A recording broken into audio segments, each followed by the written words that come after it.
apologize. I'm sorry. No. I think he meant apologies, like not making you apologize.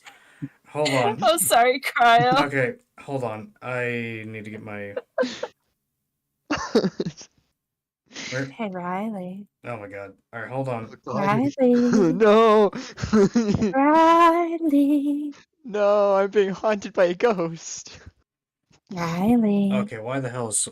Wait, hold on. Is this working? Hold on. Hold We're on. going to have so much fun. Hold on. Okay, it's working. Okay. All right. Anyway, hello everybody. Yeah. Welcome.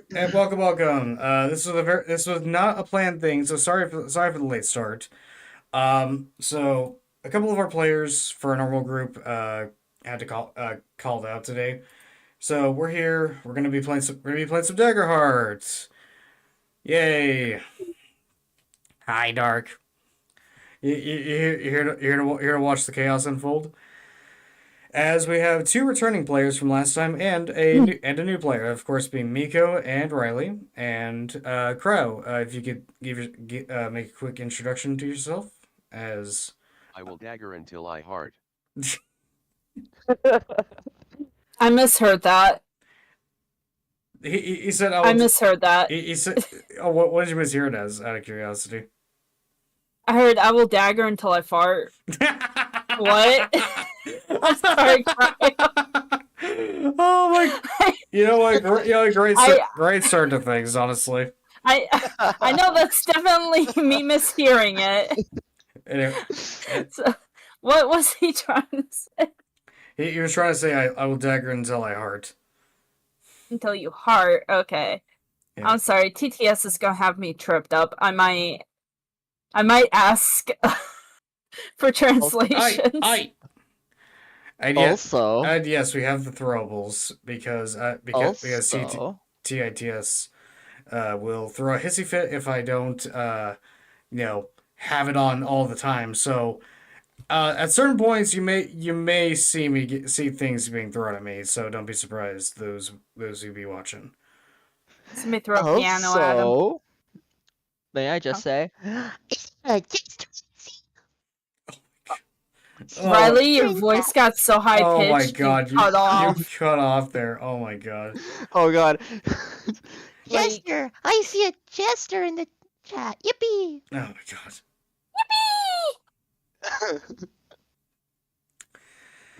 god. Anyway. Yippee! That last session was so good. Hi, Dark. It really was. Okay. But let us begin with Cryo's first Daggerheart experience and delve into the troubles in the sands. So We're gonna do a lot of questionable things, Cryo. Yeah, probably. I'm going to be looking for locks everywhere, which could get me into could get into trouble, but we'll see. troubles. But time we'll see. Anyway. Hi, Dark. We begin in the arid region of Turxus, on the western end of the continent of Jorthamos, within the realm of Tavaret. It has been, I'd say, about a week since the incident that had happened over in the northern part of the continent of Marlia, with a hero from previously finding himself in the company of new companions. With Galarin, you have found yourself in the company of, well, why don't we go ahead and start with the description of Galarin real quick for those who may have forgotten. I am a Gloppa fairy with I believe, a sword, a great sword. I have a shell on my back and just floating around, enjoying life, looking for locks. A turtle fairy obsessed with locks. A very interesting adventure indeed. And if I remember correctly, you're wearing chainmail, right? Or did you go for the... Yes. Oh, I am wearing... No, I am wearing Gambison. right, you went Gambison armor. Okay. So, alongside you... I will say, last session, I was slightly playing my character wrong. My armor should have had... It was... Last time, my armor was like 6, 12, or whatever. I forgot to add one of my... my shell ability. Oh yeah, right. Your shell ability that gives you. So that my gives you a armor bonus. is 713 instead. Okay. So yeah, your damage thresholds are 7 and 13. Gotcha. Yes. So, alongside you, why don't we go ahead and have? I'm gonna go ahead and have Cryo describe. Cryo, if you could describe your character, please.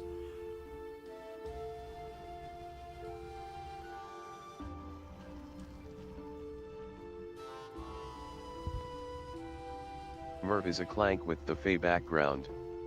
My head is a sharpened dome with a pair of dark recesses for eyes, 2 vertical flashing red dots between the eyes, and a grill where a mouth would be. Okay. What kind of equipment does he have? Out of curiosity, like, is he using a bow? Does he have an arm cannon? What are we looking like?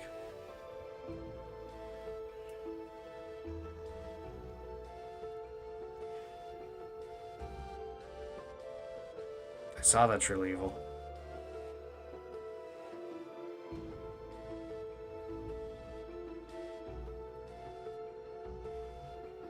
And for those wondering why there's a delay, Cryo is using TTS. Patch on the left shoulder pops up for a small rapid-fire cannon, flavored for a bow.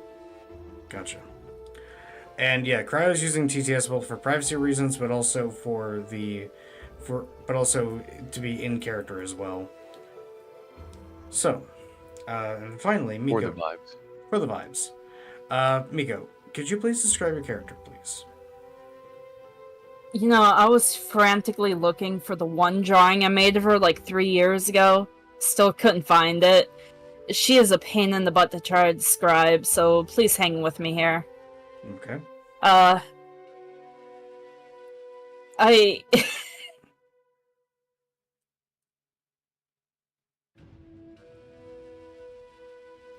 Sorry, I'm trying to think of, like, the shortest way to explain how she looks. No worries, no worries. Okay.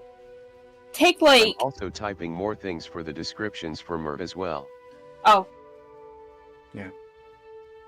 Okay, I'll let you finish doing that. It'll give me time to think. Because she has a really complicated design. Oh my god. Go ahead, Michael. Yeah, You will be faster. Yeah, you'll be faster, Miko. I will, Please. Okay, if you take, Alice. like an idol, like, kind of like, you know, those, like, really fancy stage outfits they sometimes wear, and you add it to, like, an opera singer outfit with a fantasy twist and some jellyfish and star and flower aesthetics. That's kind of her outfit. It's very flowy, it's layered. It's also very revealing. I have no shame. I tried to make a hot character. I don't care. Yeah, so she's very She's like, very curvy. yeah, very well endowed. I take it. Yes. She's very curvy. She's she has pale skin. She's of a moderate height. She wears those kind of like tall, strappy stilettos, which are very uncomfortable looking, but somehow it doesn't seem to bother her. Okay. She has long, like really long, curly, pink and blue hair. It's pink with like blue not highlights, but the blue fade. Gotcha. She has big blue eyes, really long eyelashes, freckles, and she wears makeup and nail polish and nail accessories and a lot of jewelry. Okay. Sorry. TLDR. Very, very pretty. It's basically. Very pretty, very fancy, kind of questionable on levels of comfort because she's, you know, running around and walking around in stilettos, but, you know, Well, for reasons. I mean- There's reasons. I mean, the fashion's there.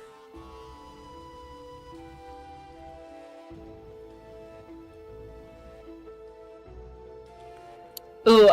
Hmm? There is one thing I want to detail, though. She has... Aw. Love the trans hair. Hell yeah. I love pink and blue together. It is so pretty. I agree. Oh my gosh. I mean, there's a good reason why those colors are used. Yes, they're beautiful. But she has a hairpiece that very much looks like a child made it. And it's just a bunch of kind of like knit together flowers. And they have like dangly threads. Gotcha. It's very important to a character. Gotcha. Cryo, once you're ready with your typings, go ahead and send them. Verse acorn, a ruby softly glowing in the chest and inverset cones on the back. There is also a small latch under the gem, showing a small compartment in the gut area.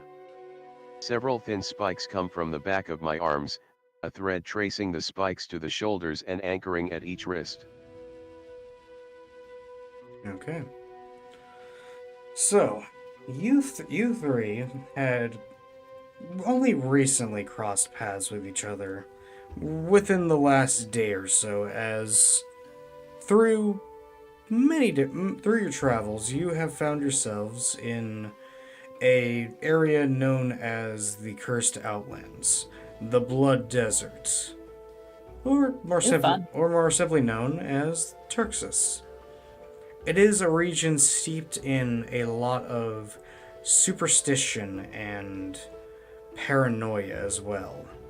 This area is well known for being dangerous. Yes.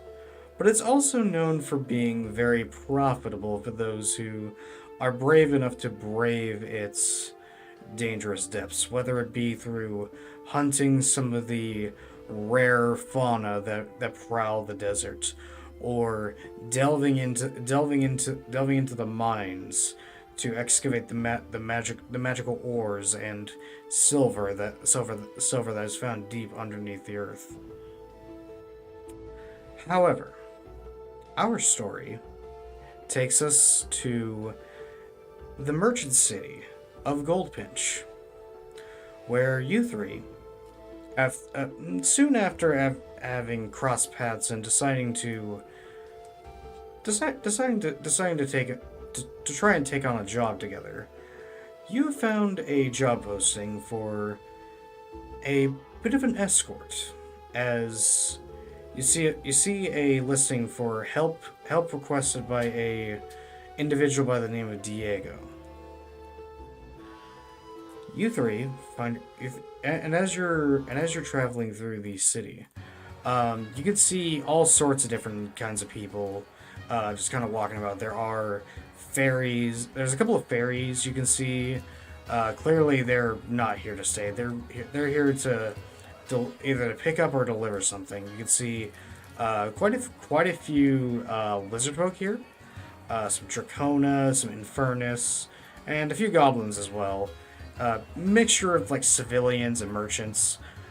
The one you were supposed to be escorting had specified to meet with you at the southern end of the city. And after waiting for about, I'd say, 30-ish minutes, you see ahead of you what appears to be on the smaller side of things, a very hairy-looking simia with an appearance similar to a orangutan, but he doesn't look like your typical big-bellied, big-bodied orangutans.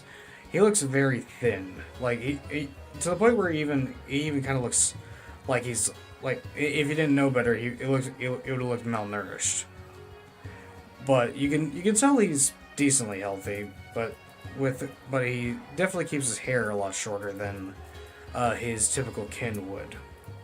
He's wearing a very simple brown leather suit with what appears to be bits of hide kind of like woven into the suit itself. He just kind of like looks at you guys and goes, you're the ones who answered the call."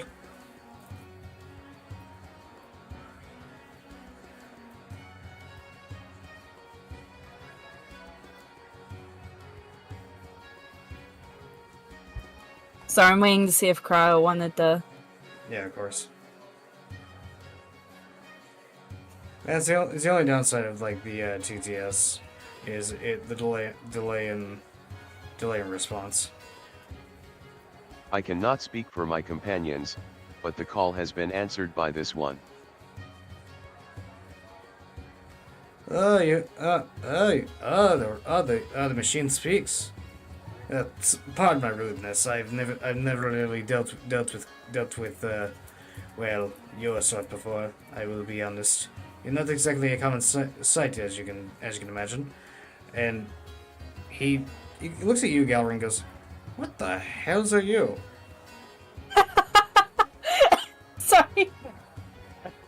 This one understands. No offense. I don't know what to say to that. What the hell are you? That is amazing. I am a little fairy.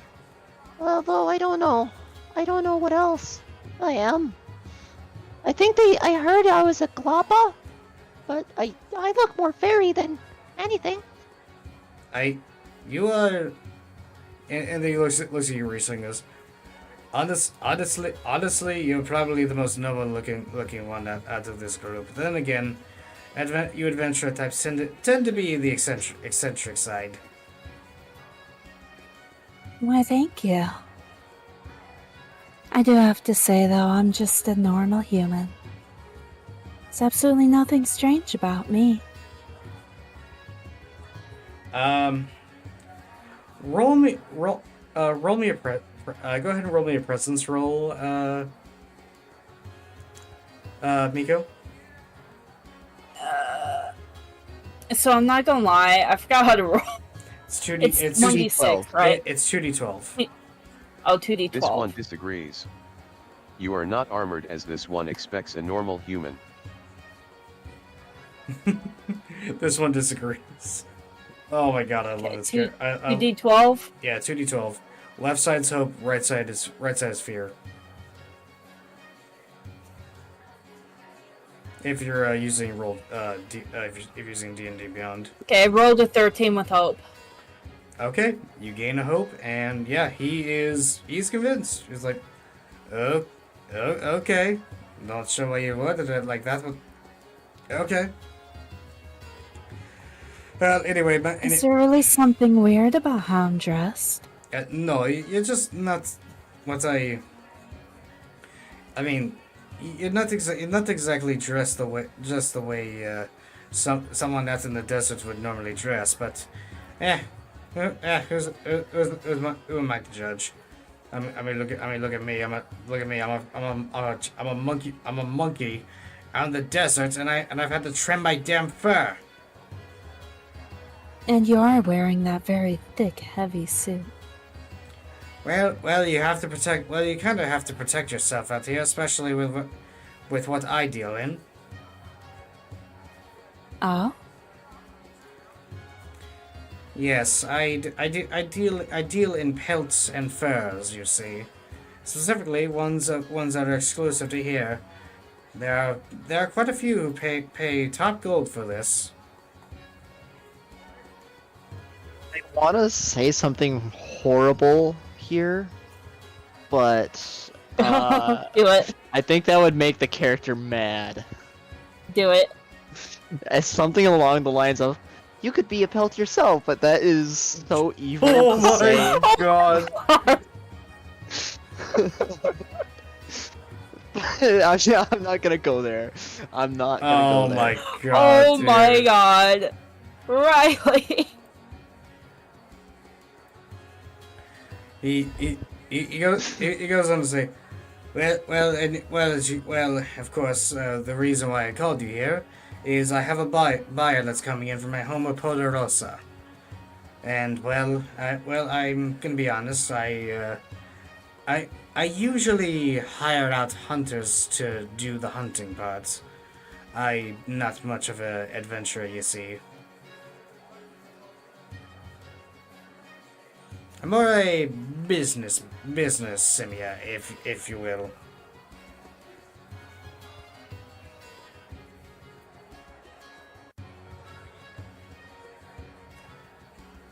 So, why couldn't you hire the hunters this time? Because the hunters are busy. There's a particularly aggressive griffin that's been causing trouble, so my usual clientele are occupied. Oh, that's man. unfortunate. First it was the hunters going missing, now it's the hunters are busy. Oh, these hunters can't catch a break, can they? What are you referring to?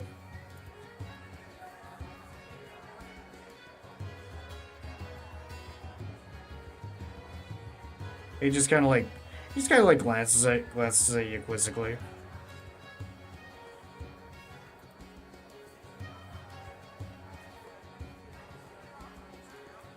Riley? Sorry, say that again. He was like, what do you mean by that? And he just kind of like looks at you. Just the last mission I took. I see. Well traveled then. I just need I want to find what this key goes to, And I hold up the key. Well, I don't know if we'll be finding any keys along the way, but I do have but to make things easier, I do have a carriage. That we'll be taking. You gonna be able to fit that machine? And he looks at you, Merv, and just kind of like looks at you and then looks back at this decently sized cart. It doesn't have with a you know the Oregon Trail wagons they would take with like the white tarp covering and everything. It's like one of those basically.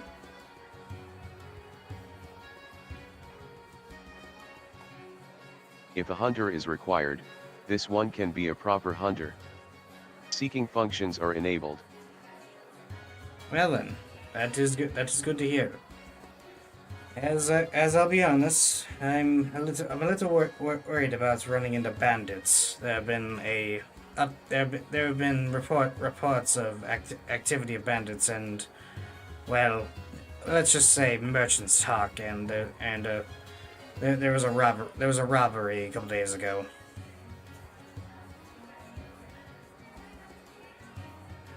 Oh no, that's terrible. Indeed. So, and of course, that's not to mention the usual dangerous conditions of here. But I hopefully, God's willing, that we can get the Draco Seer without any trouble. And hopefully, if trouble does arise, you'll be able to handle it. Mention of the robbery, my character looks horrified and is like, "Oh, sir." What? Oh my- Damage. Oh my Riley, God, Riley, dude. you cut off so bad. What? All I heard was. Yes. What the heck was that? Oh my God, Riley! Oh my God, Riley! My character looks horrified at the mention of a robbery, and I'm like, Oh no, I hope The locks are damaged. Oh my god. Well, dear, I think the locks are the least of their worries. Can Risa just pick Gowron up? Like, I know she's built like a noodle, but she's like, oh my god, he's so cute, gotta pick him up. I mean, I You don't know, like, when you see, like a cute little creature walking past you, and you're just like, I mean, must hold. would Galarin try and avoid it? Probably not. as you grab me, I'm like, Yeah, your shoulder to sit on. Well, unfortunately, I don't really have any shoulders. Well, here, you can just... She just, like, hugs him like a teddy bear. I'm sorry, Gowron, rest in peace. You just watch Galarin just like most of his body just disappears.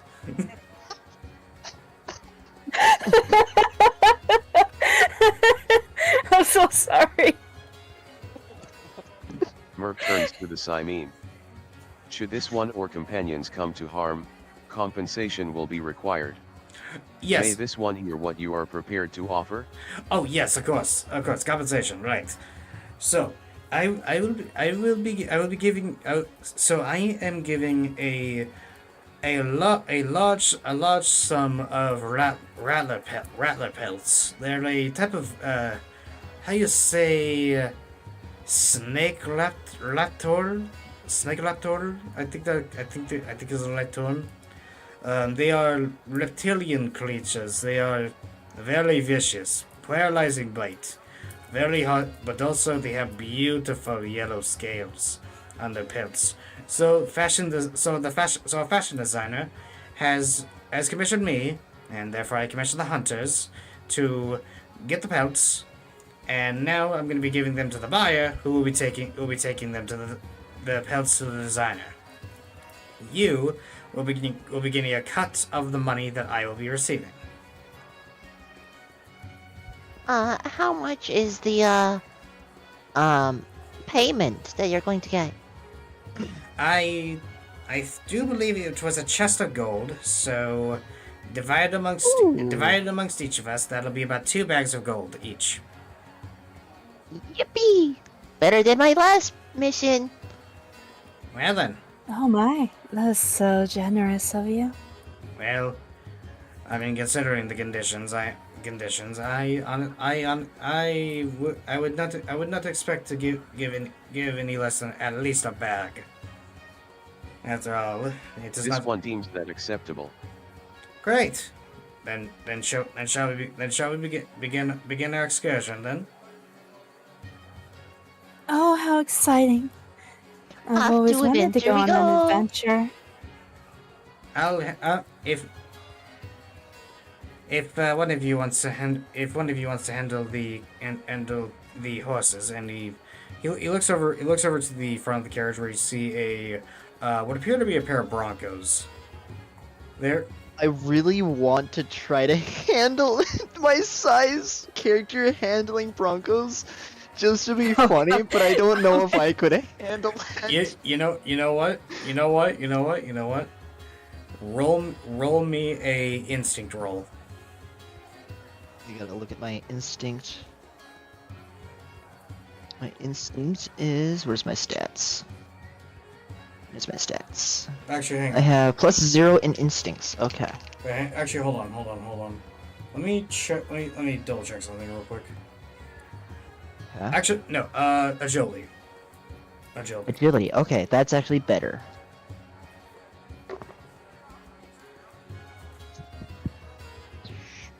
Eight With? with fear. Ooh. Unfortunately, that is a failure. As soon as you try and grab the reins, the Bronco, it becomes immediately evident that the very rope that keeps the Broncos stable is bigger than your entire body.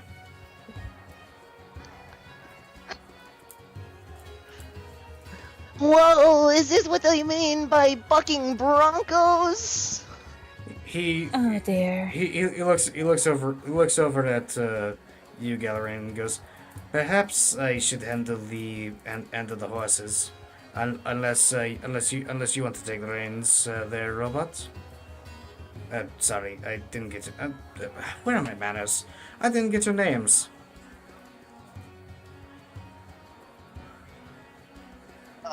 My Looks character, as I You hear shall that, my handle the character. animals. What was that?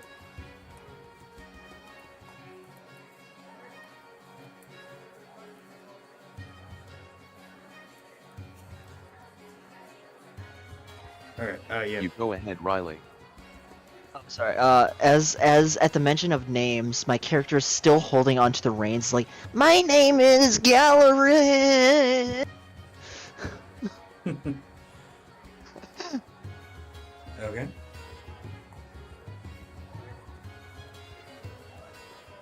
My name is Risa. Alright. And you, machine, you have a name? Looks to the Fae. This one is named Mehave, and this one shall handle the animals. Okay. Go ahead and roll me an agility. Go ahead and roll me an agility roll, Cryo, with advantage. So you're going to be rolling 2d12 and a d6 and add them together. Out of curiosity, Cryo, are you using physical dice or are you using an online dice roller?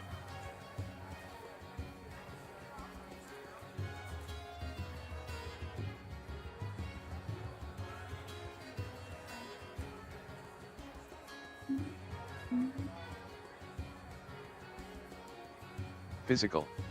Okay. I have a bullet die for fear and a blue for hope. Okay. So yeah, roll those two and then add a d6 as well.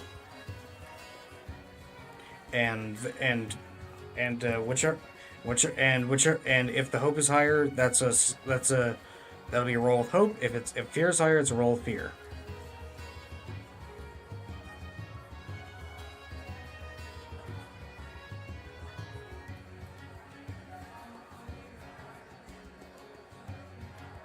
"18 with hope." Ooh, nice. Ooh, dang. So on top of the two hope, so 10 out of 10. so on top of the two hope you already started with, Crow, you gained another hope with your success with hope. So yeah, so as soon as you step into the carriage, you grab the reins and the Broncos immediately noticeably calm down and are very much in tune with you, Merv.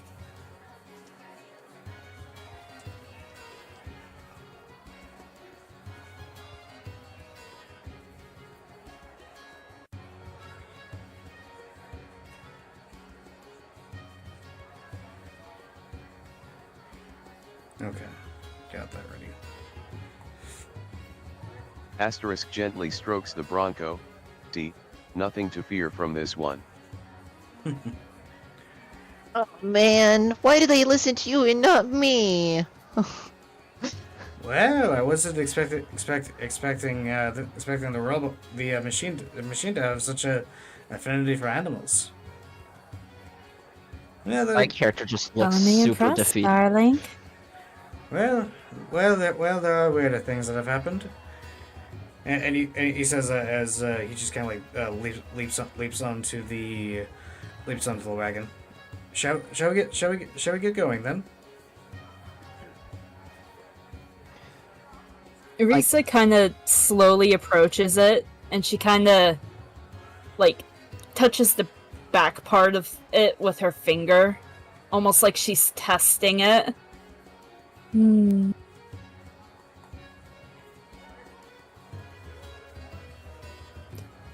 sure it'll be fine. Okay. She just kind of awkwardly climbs in. Yeah, everything is fine. My character just looking super defeated that they couldn't control the Broncos, just flies up and sits down on Risa's head. Diego will be heading to the front where Merv is. All right. To get the Dracos here, the most direct route, and unfortunately the most dangerous one, is straight south from here. We'll have to pass through a fair bit of desert.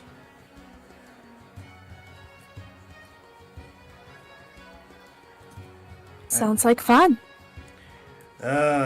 Trust me, it's not going to be. It is probably not going to be fun. I will be honest. This desert has a way of knowing you have places to go.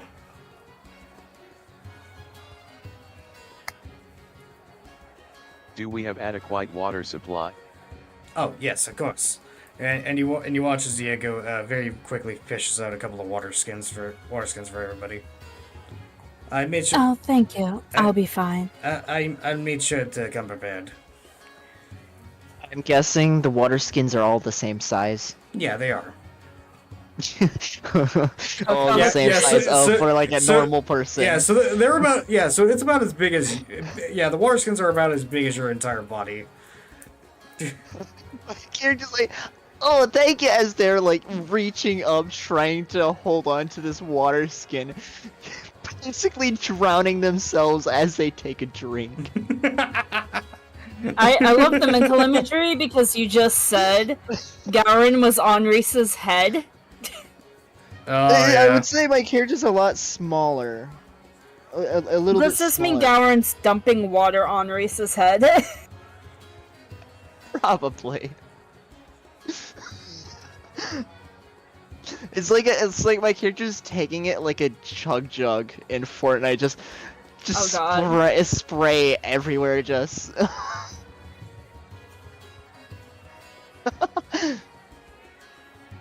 my gosh. Thank you for the, shower. Oh, sorry. I was thirsty though. Oh, no, it's fine. You can have mine, too, if you want it. I don't need to drink.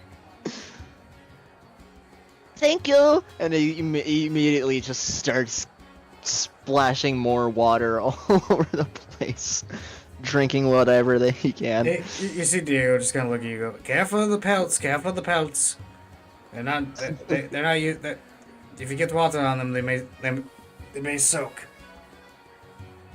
Asterisk opens chest compartment and pours a small amount into an internal cup. This one is thankful. Water is a vital need for the friend inside. Asterisk inside is a small fox-like creature with light and dark brown stripes, a small mane, and small green eyes. After the cup is full, Mehave closes the latch. Yeah, your small companion just kind of lets out a bit of a purring like sound, and you can hear it immediately just starting to drink water. So. Oh, Tommy, I sent you a couple of things real quick. Oh. Sorry, secret. Gotcha. So, the question is, do you guys set out for the desert? I would say so, yeah. I don't know about my party. Reese is going to pluck Gowron from her head and just set him down in her lap. Alrighty. This is a little bit easier for the both of us.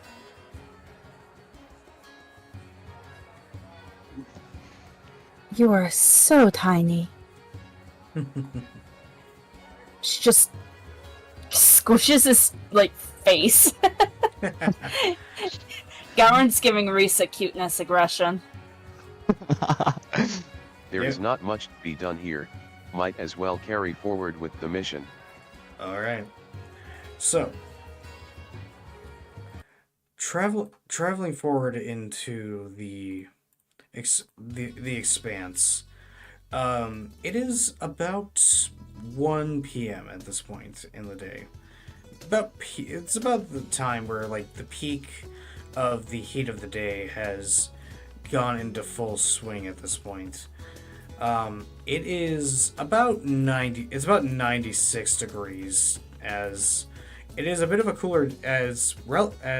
Surprisingly, this is actually a bit of a cooler day, as it's going down into a lows of like 89. But right now it's about 96 in the highs in terms of heat. The desert itself I is. can understand that. It's been that temp basically the past 2 weeks here. Oh yeah.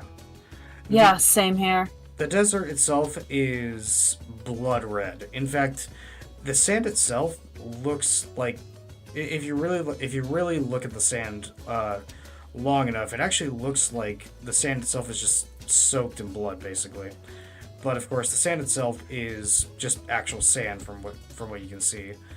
There are very few scattered bits of shrubs and a few cactuses that have grown in more recent years, with quite a few dead trees acting as sanctuaries for different animals, such as some of the local wild dogs, snakes, and some of the more nocturnal animals as well. You can see in the far distance on both sides there are a couple of settlements you can faintly see. Those being the capital city of Perfection and the mostly underground settlement of Hogsfeet.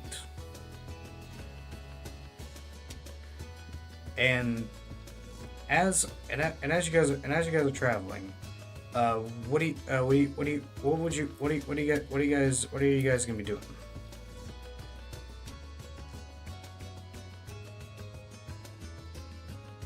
I would say my character is just keeping an eye out for just anything in general.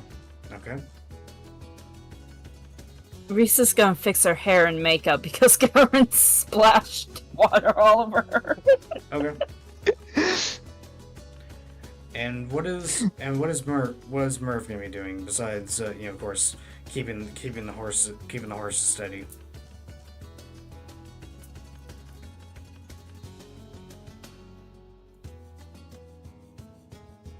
I would say that Mehave will be handling the reins, head slowly spinning like a weather radar to keep an eye out. Okay. So, after I'd say about 2.5 miles of travel, Galerin and Merv, you two are keeping an active eye out. So I'm gonna have you two roll me a perceive roll. So that is 2d12 plus your instinct, if I remember correctly. All right. Let me pull up the character sheet real quick so I can have a quick reference. No. It's not. Yeah, it is instinct. Yeah, so 2d12 plus your instinct. All right.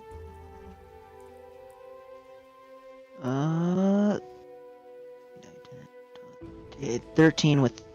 Yeah, 13 with hope. 13 with hope. Yes. Okay. 16 with hope. Oh, you guys are rolling good. Nice. Good lord. You guys are rolling good this time. Good. Okay. Merv, you're the first to notice. There's something weird about the sand ahead of you. You're not sure what exactly at first. And Galerin, you start to notice it as well, as the ground beneath you seems to shift ever so slightly at first. And then it becomes more and more rapid. It starts to feel like you're traveling on the surface of a river. I was gonna say Balahara? No. No. No. However, you Cowabunga? Merv. No, Balahara. Merv, since you're driving the cart, you're able to see that the sand itself is actually moving, flowing like a river. and it is getting more and more rapid. Almost like a raging river.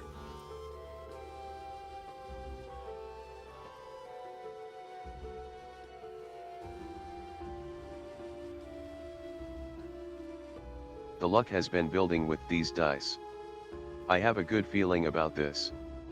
Asterisk Mehave pulls the reins to bring the animals to a halt. This one recommends caution. This one was in control, now we are all passengers. As you say that, you can see the horses just kind of like uneasily, like they're very clearly uneasy about the trail ahead. Can Risa move up to the front with Merv? Sure. She's just like trying to take a look for herself. You can see that there's a, I'd say about like 30 feet of what it 30 feet in diameter expanse of sand that is moving on its own like a raging river. Oh my, I wonder if this is... Oh, we lost Riley. Uh-oh. Riley! Riley! Oh, Riley, come back! Riley! Come back! I'm sorry for the ASMR Riley has voice. vanished. Oh shit! Hold on. Riley. Hold on. Uh-oh. Hold on. We lost. Oh shit! Riley's offline. Oh no. Oh no, I wonder if... Oh no. Hold on. We're gonna go on a quick beer beat. Oh, he's back. He went back on. He's back on. Yeah, you just sent a message in chat saying, "Oh, uh-oh." What's going on, Riley? Riley has succumbed to the sands.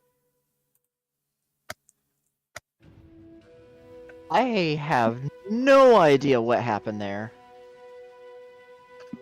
You good? I hope. Anyway, what were you saying, Miko? Give me a sec. I got a little startled by Riley vanishing into the nether. It's okay. The sand has swallowed me. Riley's the first victim of the sand. Not even Gowron, just Riley. As I'm going under the sand, I just do like the Terminator thumbs up as I'm sinking. My favorite D&D character, Riley. Anyway. Risa just kind of puts a finger up against her lips, and she's just like kind of tapping her lips, and she's like, well, doesn't that look awful suspicious?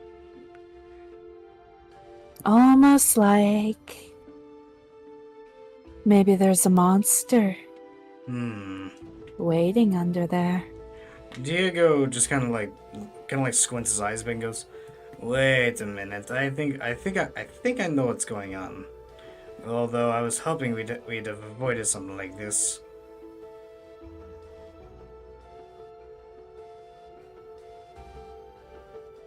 Oh, what is it, handsome? It's Rico? Yeah. What? You just kind of see Diego stammer a bit. Goes, it's. I do believe it is called a sand tide. It's a it's one of the many weather anomalies that are seen around here alongside the fire tornadoes. Sorry, did you say fire tornadoes? Yes, I've heard some stories. Oh my, the adventure life is so exciting. Well, unfortunately, this is a bit of a roadblock. We need to get past the sand tide. The cart should be able to do it, but not without difficulty. Environmental stat block. Okay. Yeah, it's Oh. a traversal encounter. It might be a little easier for everyone if I got out then. No, Well, however, if if you have a if you have an idea of how to get past this, I would suggest doing so. So, speaking. How big did you? Hmm? How big did you say this was? It's so the gap itself is about 30 feet in diameter, and the actual length, it's kind of hard to tell from where you're at. But the actual countdown for this encounter is 4. Hey, Tommy. Tom. Mhm. Yeah. Oh, Yeah. holy crap. I think my headphones are going out. Hold on a sec. Somebody say something.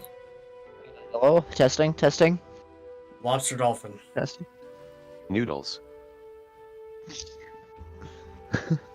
Okay. Lisa, Sorry, I no, had come to- back to us. I had to turn my I had to turn my stupid plug-in.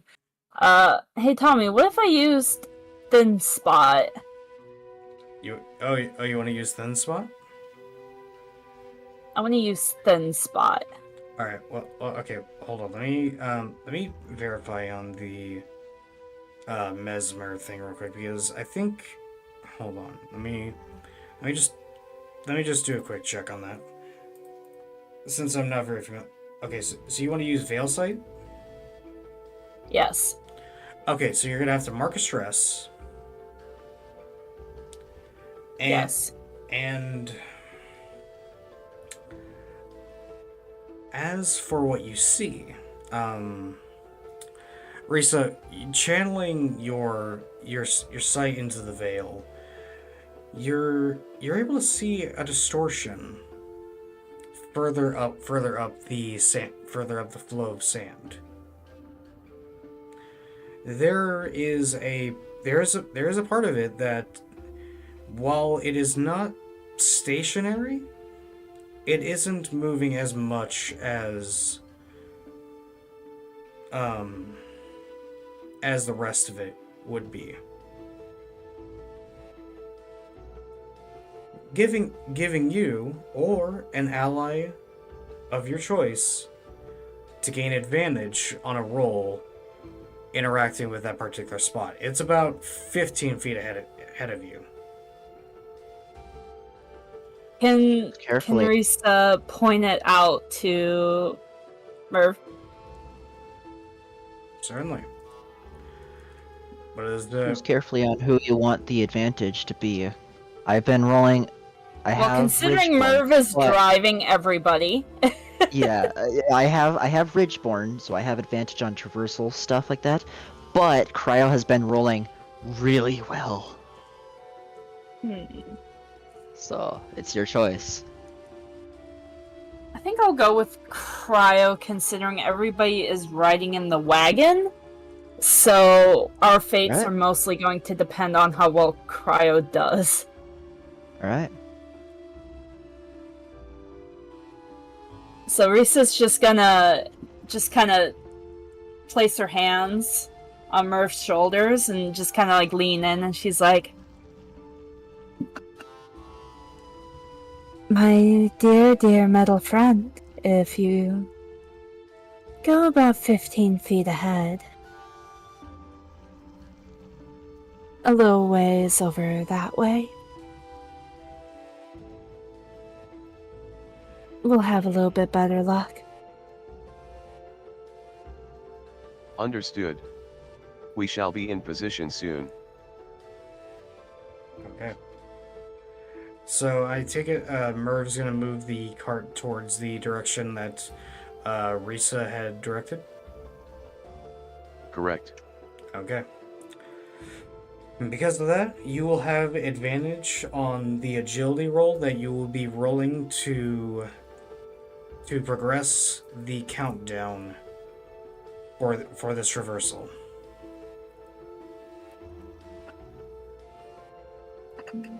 So you have to, depending on what you roll, you may progress the countdown by 3, 2, or 1, or, well, we'll see. Oh, agility? Yes. With advantage. With advantage. We've So, got this. yeah, 2d12 plus a d6 plus your agility.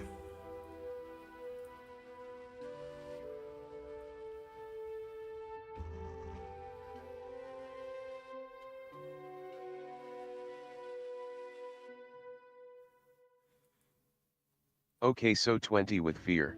Oh, Oh, that's a success with fear. I gain a fear. The countdown goes down by 1.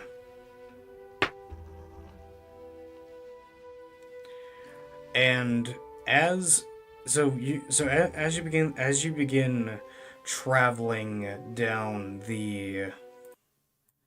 down the strait that Risa had found, you feel a sudden as something very large bumps into the wheels, specifically the back wheels.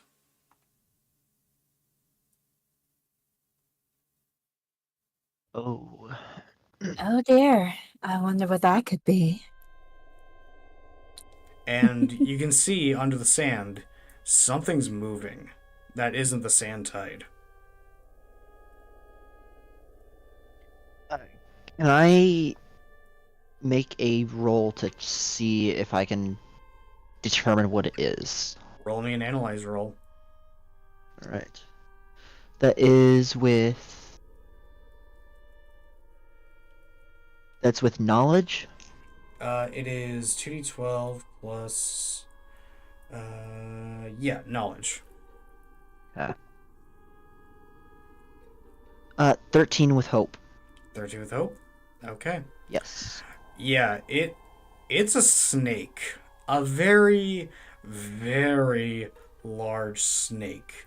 You're not able to see you're not able to see it exactly. You're not able to see it exactly, but from what you can see, its scales shine like glass. There's movement on top of the movement. I think it's a snake. Good noodle. Oh shit. Good noodle. Oh shit, that might be a glass snake. Merv, we need to get the hells out of here. Oh my, this is so exciting. And as he Can I roll to scare the snake? Understood. Sure. Engaging. Sure. Roll me a presence. Roll me a presence roll. So that would be 2d12 Plus presence. plus presence. Yeah. 2. I got a double 11 Oh shit! Critical plus critical 2 would be 13. That's the first critical success. Holy shit. Wait, do I get a hope for doing that? Yeah, you do. You gain a hope and clear Yes. and you clear a stress. Oh, that's good. I just have one So, stress. so what do you do to scare off the snake? And because of that success, I'm gonna go ahead and progress the counter down by 2. Nice. Risa is going to kind of poke her head out from the back of the wagon. And sorry, I got distracted by a spam bot that suddenly appeared. That caught me off guard. She's just gonna kind of she's just smiling. She's smiling very gently. You know, she has one of those like warm, pretty gentle smiles on her face. But the air around her feels different. Oh, it's one of those like scary yandere smiles. And she hisses something. Yeah, as soon as like the hiss echoes out from your lips, you just watch as this gigantic serpentine creature just kind of like rears its head up and you can see it has an appearance similar to that of a king cobra with a beautiful ornate frill around its neck, and its body looks like it's made out of glass, like its scales reflect the sunlight itself, and its underside is a bright white color, and the backside of it is the same color as the sand, with again with the back looking like stained glass. It just kind of hisses back a bit, and then dives back in the sand, and you watch as it just kind of slithers away as fast as possible. Well, that solves that problem. Shall we get on now? There's just multiple kanji for fear surrounding her face as the sand noodle flees. I know. I know what you mean. I'm a little bit sad though. I was hoping I'd be able to make a new friend. Animals don't seem to like me very much. I can't imagine why. Still, we need to get through this sand. If you wouldn't mind, Merv, I'll need you to make me one last agility roll. Depending on what happens. Onwards, on to adventure, Merv! And this is without advantage, so it's 2d12 plus your agility. Engaging.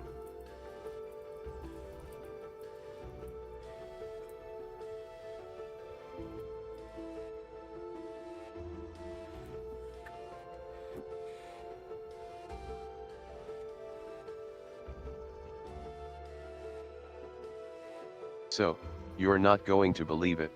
What? Oh? Daub 9s. Oh shit! You rolled a crit as well. Nice. Nice. Oh man, that is beautiful. All right, you gain a hope, and if you had any fear, you would have cleared one. And you successfully traversed the sand tide. I didn't even get a chance to spend any fear, which, by the way, my fear counter is currently at 5. Yep. I have been keeping track of that. Reese is just sitting Nice in the back of the perspective. wagon, humming. She's all happy. She's just... Working on your next song for the idol. For the idol core. Oh, my You, Riley, you have no idea. I've actually been practicing singing just because of Risa. Heck yeah. I've been working hard. Returns to forward position. No further obstacles detected. We can proceed.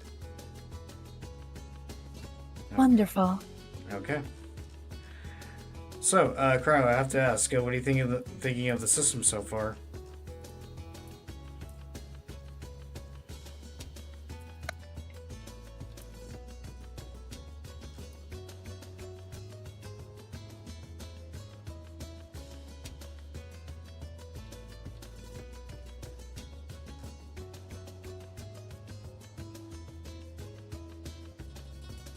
Very nice.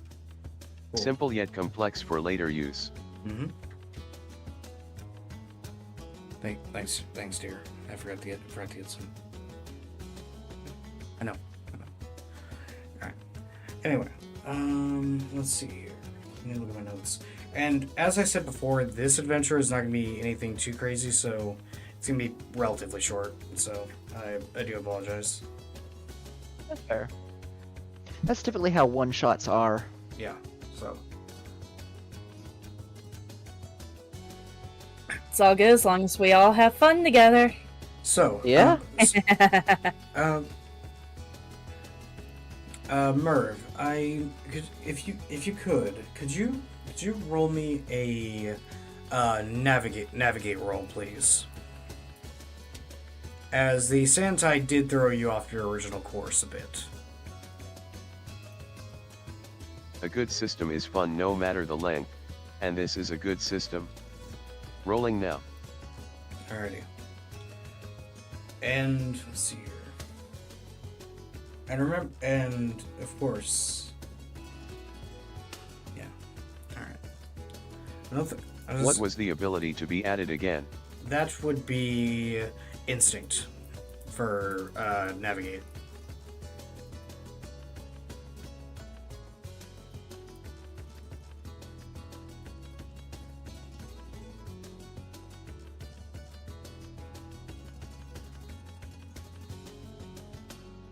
"17 with hope." Ooh, okay. You succeed and you gain a hope. You are back. You are back on the path that you were meant to be. What are these rolls? Holy. Jesus. You guys are doing a lot better than you did last time you did this on stream. Real. Which is not Last time we were rolling so bad that Tanya was like, "Yeah, I'm gonna cap my fear with how bad you can." to be fair. I didn't know. To be fair, I didn't know what the cap was as well. So that was part of it. Yeah, we This ended whole up time's like been waiting for me, I swear. we ended up with like what 24 fear before Tommy capped it at like 8.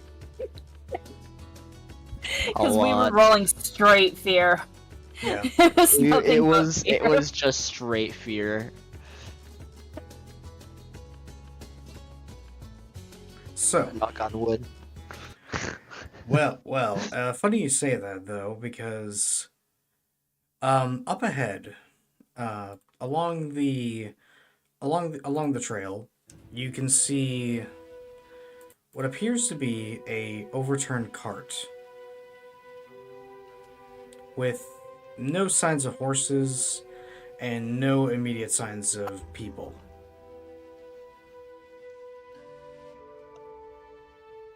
Oh dear. I wonder if they all got eaten.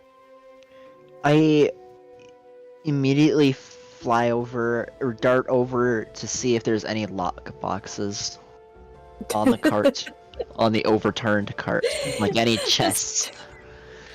This turtle fairy's obsession with locks. Okay. All right. Go ahead. I guess Reese is gonna follow him because she's worried about her tiny little friend. All right. What will Merv be doing? Will Merv also be investigating?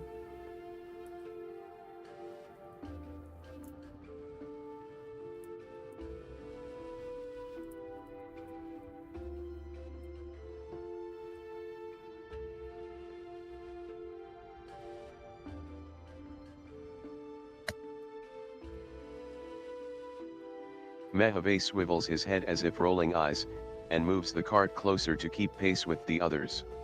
Okay. Galerin, if you could go ahead and roll me an analyze roll. Risa, are you going to investigate the card as well? Yes. All right, roll analyze as well. 2d12 plus knowledge.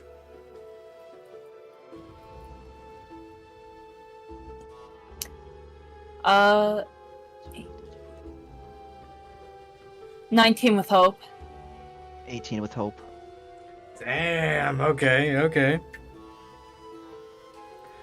All right. You guys are doing pretty decent. It's a bit. You know what? I'm not gonna say anything. This is good for you guys. Not good. I'm gonna be maxed out on hope before I can even not good for get into combat. Not good for me, but good for you guys. I don't like the way Tommy said that.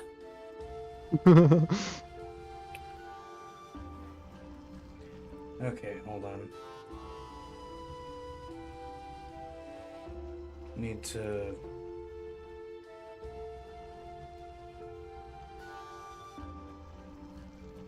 This one wonders, what are the contents of this wreck? I will inform you in a moment. Just need to do something real quick. Can I grab some water? But if you wish to know the contents of the cards, you will have to roll a analyze roll.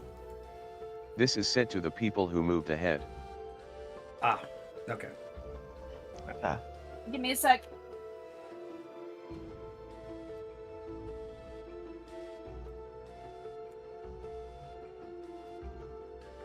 Okay. Tommy is trying to stack fear, but he is starving on fear at the moment.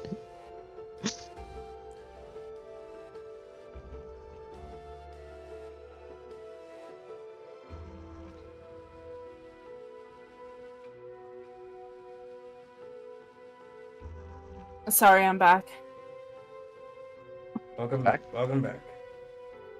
We're trying we're Tommy is trying to stack up on fear, but we're like rolling so well.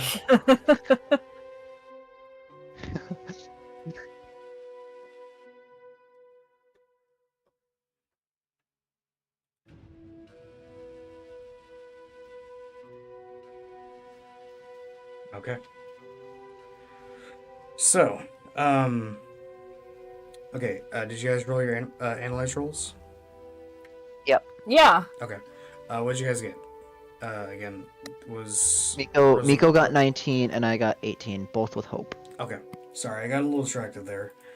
Yeah, you two. So you two. All right. So as for you, Galerin, you do see some. You do find some locks, though the boxes have been opened, and there's nothing inside. Risa, to you and Galerin, it is immediately evident that this was a merchant cart, and it has clearly been robbed. It seems like it's been taken by bandits. Oh no, it's terrible. Bandits. Very exciting. How is bandits exciting? Well, bandits are a huge part of an adventure, right?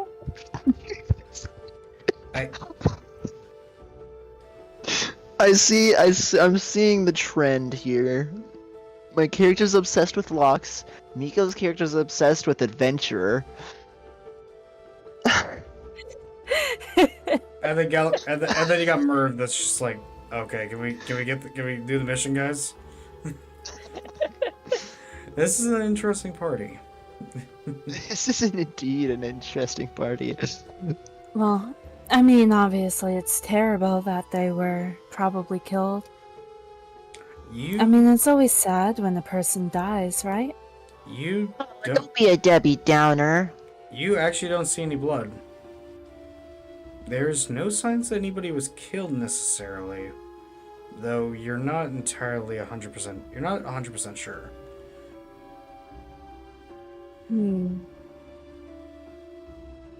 Or maybe they were kidnapped. Meta Oh, would that's like to even do more something. exciting. What was that, Crow?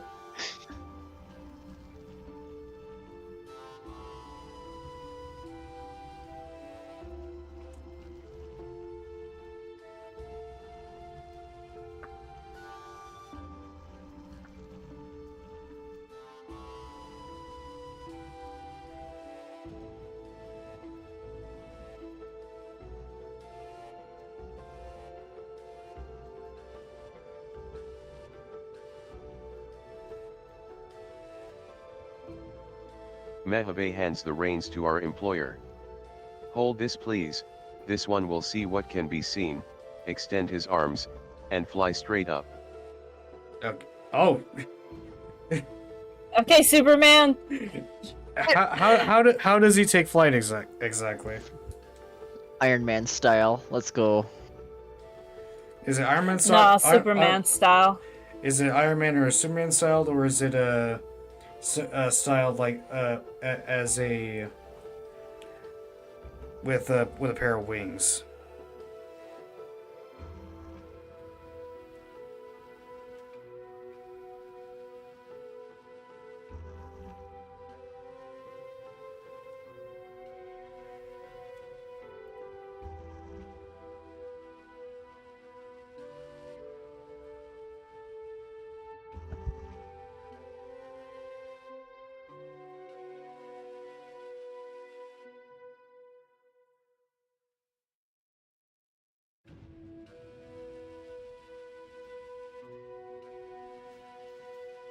The indents on his back flicker with light, and suddenly a glow as engines would. The thread on the spikes on the arms turn into a thin film and act as temporary wings. Ooh, okay. So as you go up, Pretty cool. go up in the air, you see Diego just kind of like looking up in amazement as he has never seen anything like that before.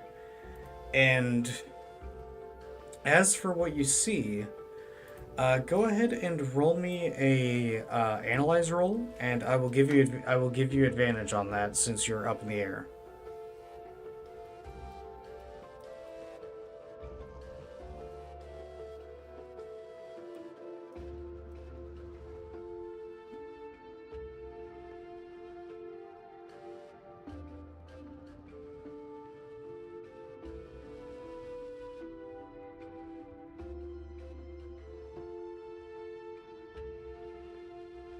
"16 with fear."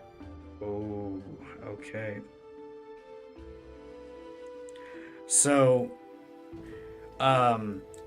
you are able to notice that down the road from where you guys are traveling, you can see that there is a caravan, not a very big one, just a singular cart.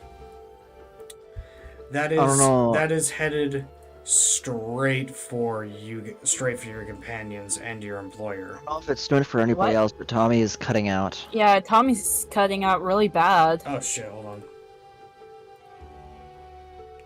All right. Is that better? So, Okay. Yeah, So far, try saying what you were saying. So, Murph, you're able to see, you see a singular cart, of a decent size, down the trail of where your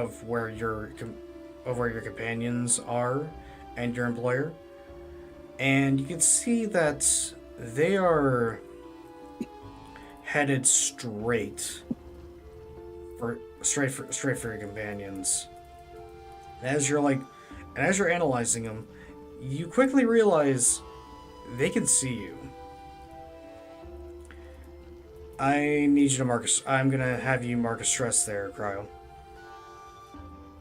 As you realize, not only are there bandits heading straight for your companions, you know that they can see you.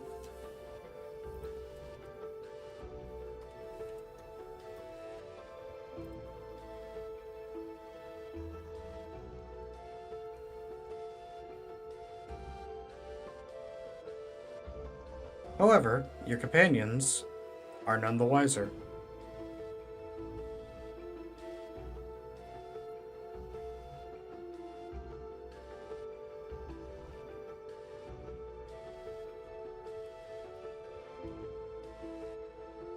Asterisk Mehave slowly glides down, the film retracting into thread again. This one brings warning. A large cart is rapidly approaching, and they know this one has seen them. Prepare for the worst. Ah, shit.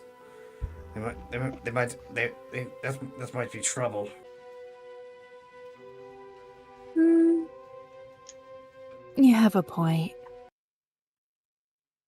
And as you're saying that, the sound of a rifle shot rings out, almost hitting Risa right in the shoulder, but barely missing. The friendliness.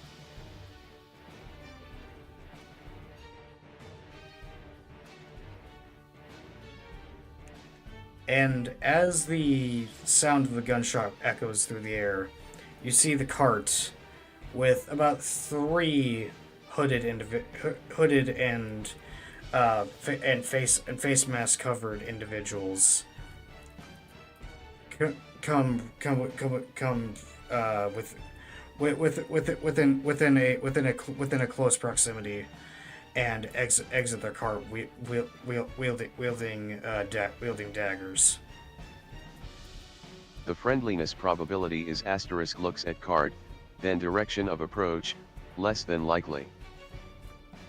It is time for combat, everybody. Alright. I'm so scared. This is so terrifying. So, I'll go ahead and start combat with and I'm gonna go ahead and spend a fear to spotlight the enemies actually. And I'm gonna go, and the sniper is gonna go ahead and take a shot at Merv.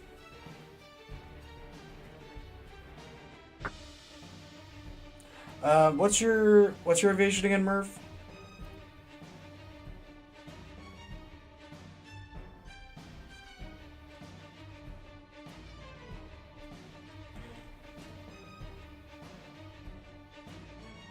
$12, I believe. I don't think I have anything more than base. You got really lucky there, as they rolled an 11. So Merv, Merv, you're able to like. OBOI. Yeah. So you hear another shot ring out as a bullet like literally flies right in between your legs, and it impacts the ground with a loud thud. And the bandits are gonna go ahead and move a pace closer to very close range. Alright. I'm gonna go ahead and hand the spotlight back to you guys. What do you guys wish to do? Can I roll for intimidation? Certainly. I mean, Reese is not really doing anything, but she has that vibe. Go ahead. All right. You'll be rolling for intimidation. What will Galerin be doing? I will get ready to attack. Okay. Depending on how Risa does. All right. So that would be a 2d12 plus presence. Yes. And what will Merv be doing? Mehave will deploy his weapon and crouch to better aim and control recoil. Okay. I rolled a 20 with fear. Oh, okay. Unfortunately, even though you definitely do you do intimidate the bandits with the melee weapons, the sniper that you can't see, he is unfazed, and he is specifically now going to be targeting you. Oh, I'm so scared. This is absolutely terrifying. And because you roll with fear, I'm gonna go ahead and use the opportunity to spotlight the enemies again, and sniper is gonna be going right for you, Risa. Oh boy. What's your evasion And again? this is where the dice betray us. The dice have betrayed us. I don't remember if fear rolls in combat add to your score, Tommy. They do. I don't. Yeah, yeah. So you should be at 6. They add to my score, and they give the enemies the spotlight for free. Okay. So you should be at 6 then. What's your evasion, Risa? 11. 11. He rolled a 7. Yet again, another shot rings out, and he misses. I'm gonna go. Oh my, this person has terrible aim. I want. Do I get like abilities of like reaction or anything, just to be like, your aim sucks. Go ahead and roll me a presence roll real quick. All right. God damn, what is with this D20? God damn. All right, hold on. Something's up with this. Hold on. I'm gonna get a different D20.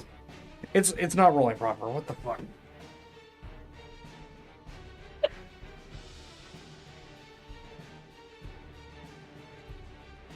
Yes, blame the dice. Yes. It's always the dice's fault. It's always the And the dice. vicious mockery button is not on today.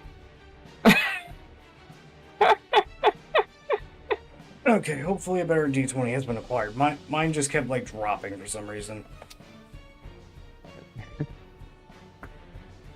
Okay, there we go. That one actually rolled. All right. All right, what'd you roll? 13 with hope. Yeah, you. Yeah, he is. Unfortunately, you did not succeed, and he is now going to target you for his next attack. All right.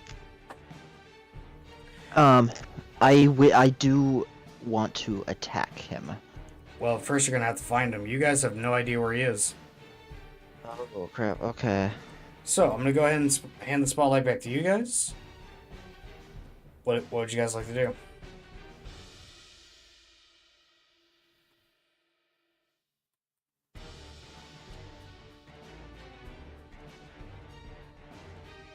All right.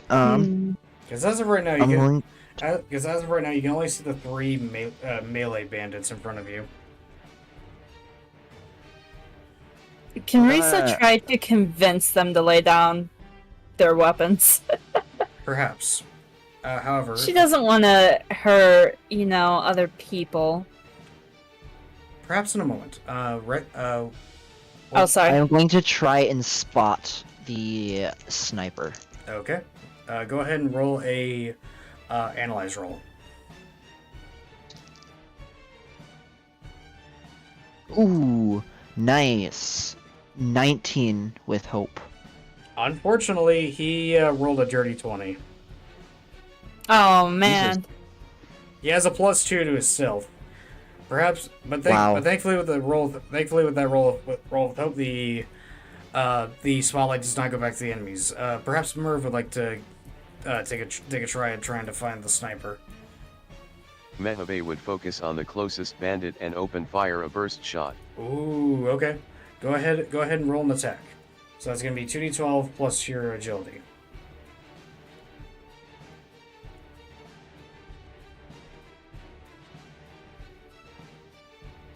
Wait, actually, hold on. Let me double check real quick. It should be 2d12 plus agility, but let me just make sure double check.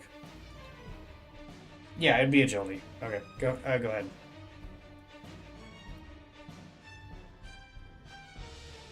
16 with hope. 16 with hope. Okay, which one are you targeting? Nice. Number 1, number 2, or number 3? Because either way, you're getting a hit on them.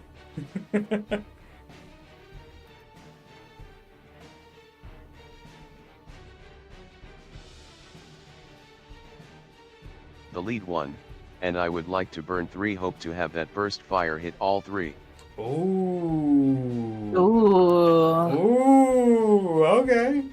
Using your ranger abilities already. Nice. Okay. Let's see here. So that's gonna Hold be. them off. Okay. So all right. So that's gonna be 1d8 plus 3. Go ahead and roll.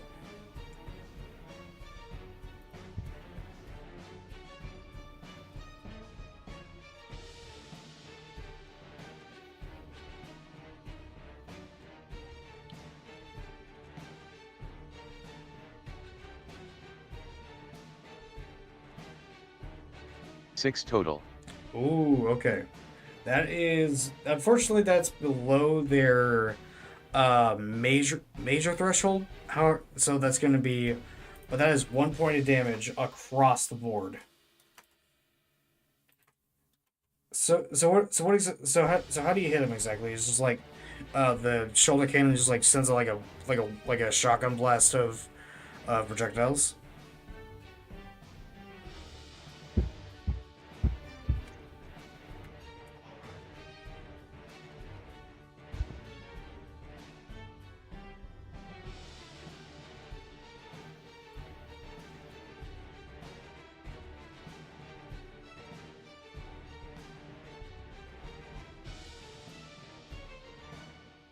Oh, you there, Crow?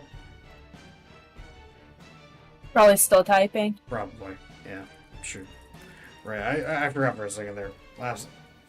Brain be Remember, you must be patient, Brain- Tommy. Brain be braining. Well, not braining.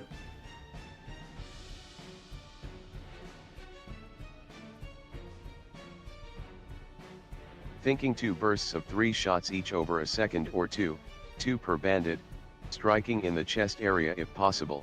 Of course. Yeah, so you guys watch as the shoulder-mounted cannon just sends out several bursting shots across a line as all three of them just kind of stagger back as small projectiles just impact them right in the center of each of their chests. And you can see one of them just going, oh yeah, Holy crap. oh you bloody robot! I'm gonna gut you for that. Press the assault, drive them back. Would you at this point, Risa, if you do try and convince them to surrender, it's gonna be with disadvantage. Actually, I was going to try to use Veil Sight to try to find the sniper. Ooh, okay. You know, That would be a hope, right? yeah. No, you have to mark a stress. Oh, Marcus Stress, sorry. Okay. So peering into the veil of reality, you are able to sense a disturbance in the local area. Go ahead and roll me an analyze roll with advantage. So how do I do advantage again? 2d12. I just added 2d12 plus your D6. 2d12 plus your knowledge plus a d6.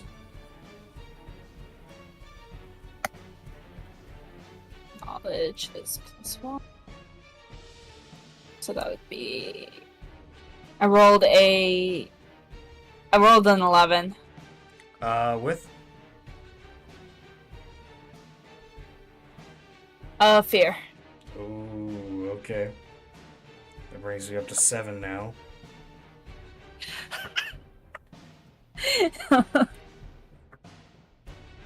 Ah, dang it. Yeah, you are able to find him. He rolled a 6. He I found you. is southwest of your current position, currently hiding behind a rock at about far range. And he is currently just wielding a very simply made scope rifle. And as soon as he realizes he's been seen, he just kind of like pokes his head up a bit with shock. As you can clearly tell, this is a new experience for him. He's never been spotted before when during a raid. Oh, I just Yes. realized, Tommy. Hmm. How many fears did I roll? I haven't been keeping track. I probably have like 5 tokens. You have, well, here's the thing. You can only have an amount of tokens equal to your level. So Oh, so I can only have 1 token. yeah, you have 1 token. Hmm. Do you have something you want? I you wish to, have an idea. yeah, all right. I will say, I will allow you one last action before it goes to the before it spots light back to the enemies. Reese is gonna go over to Merv. And she's just gonna, like, put her hands together and make puppy dog eyes. Merv, can you do me a favor?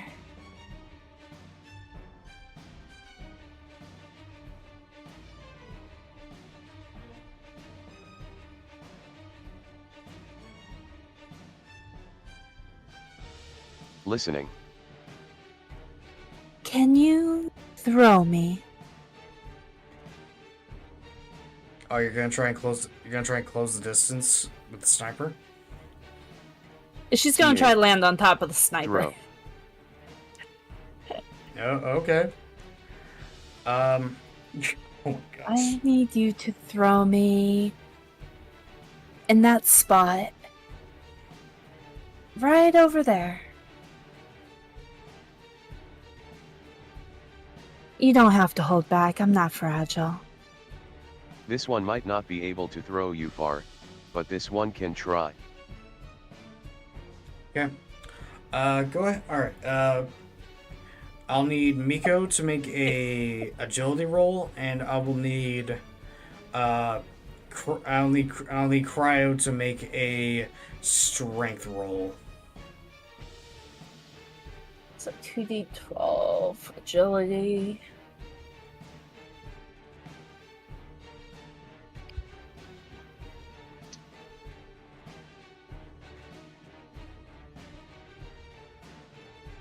"12 with hope." 12 with hope. I rolled a 17 with hope. Okay. Yeah, you're not quite able to like get right on top of him, but you're able to get within very close range. And you can very clearly see him like back away a bit and go, "Holy shit!" And Wait, come here. and as you land, it is going to go to the enemies as you roll up here earlier, and he's going to he's going to shoot you. The biggest Oh, issue with I- that is Miko, is I can no longer protect you with my shield. If you ever do end up getting hit. That's okay. That's Each hope roll, I do add 1 hope for my sheet, right? yeah. With each hope, you add 1 hope to your sheet. Yes. That's a 1. Wow. He's so scared He's to really that grab him. terrified. I'm gonna go ahead and spend another fear to highlight the enemies yet again. This time it is going to be the bandits within melee range. 2 of them are, yeah, one of them, yeah. First one is going to, if I can find the 6th. There we go. The first one. They see. The first they one. see. The first one is going to be trying to stab Merv. They see Risa away from them now, so they're all of a sudden like, "Hey, we can attack again."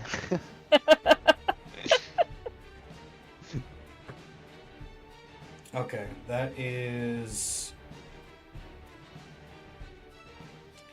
Your vision's 11, right, Merv? Or is it 12? I think it was 12, wasn't it?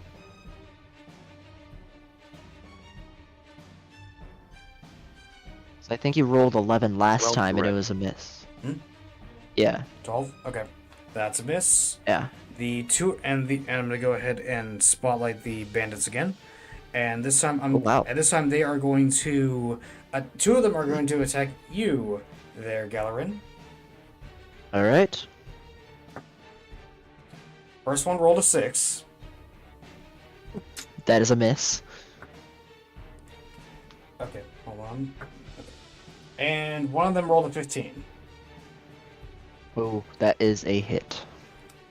All right. Are you gonna? I'm assuming you're gonna use armor for this. Probably. All right, here we go. That's gonna be 6 points of damage. 6 points. So that's 6. So that is minor, You I could, believe. yeah.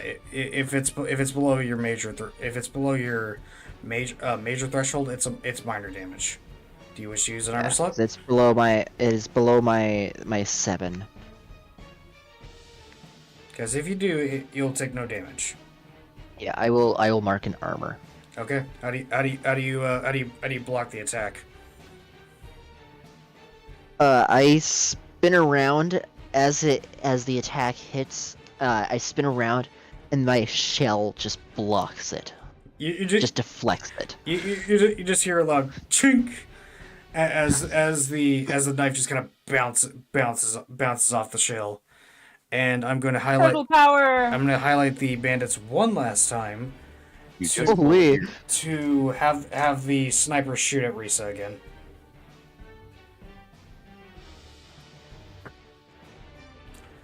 That is a 10.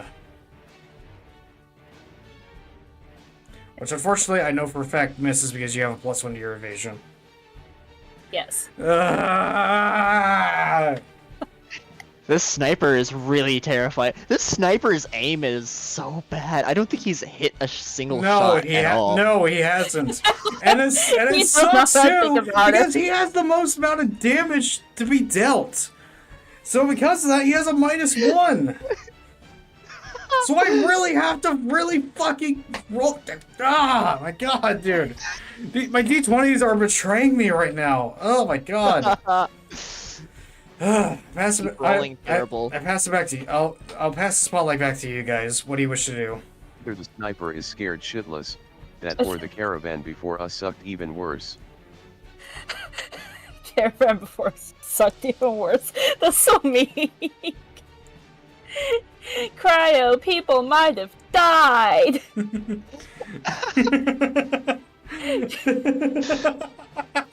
That kills people, Cryo. Carl, that kills people. Carl, that God, we had the same brain cell. Yeah, we all three did. We all three did. Oh my gosh. Oh my bad. That is my least favorite thing. Oh, you don't like llamas' hats? Anyway. What do you guys wish to do? What about No, Merv? just killing in a line. Oh, There's currently one of them is within melee range of you, Merv. Two of them are within melee range of Galerin, and the sniper is within very close range of Risa. can Risa charm the sniper?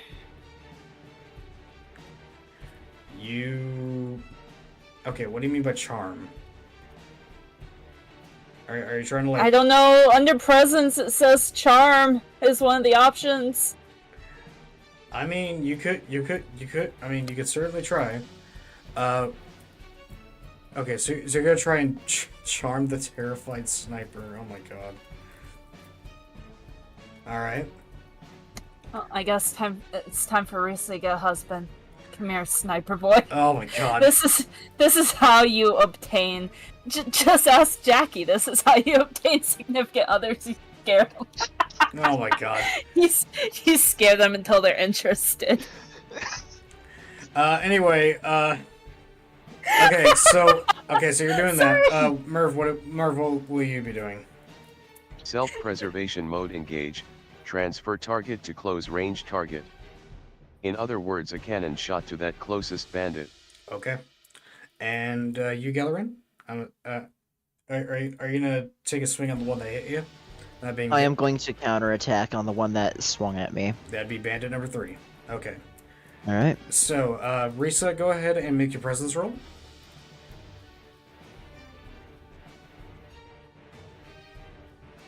Can I use Can I use my token to add a bonus to that?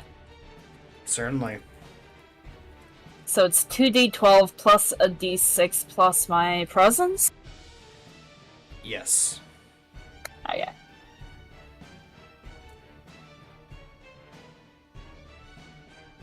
I rolled a 14 with hope.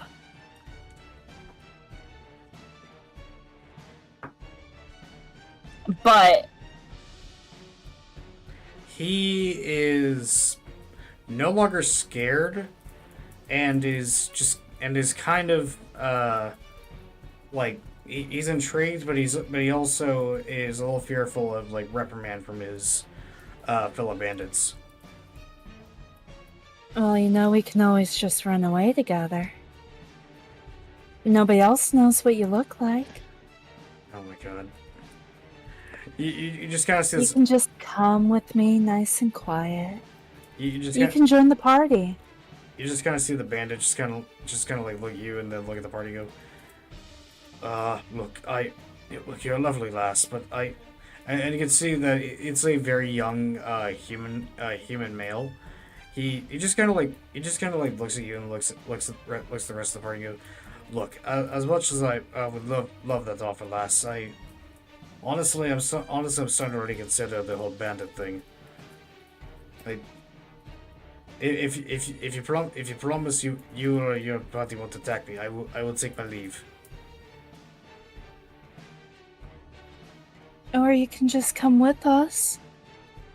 I mean, I really do like you. Do I like the smell of death that seems to cling to you. are you being genuine, or are you trying to deceive him?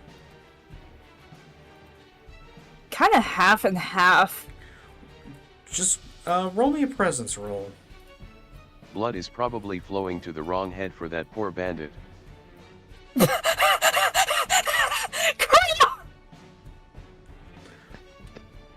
know what? You know what? I wasn't gonna say it, but you said it, Grow. All I'm gonna say is, Miko, you made the character. You made the character. You made the choice.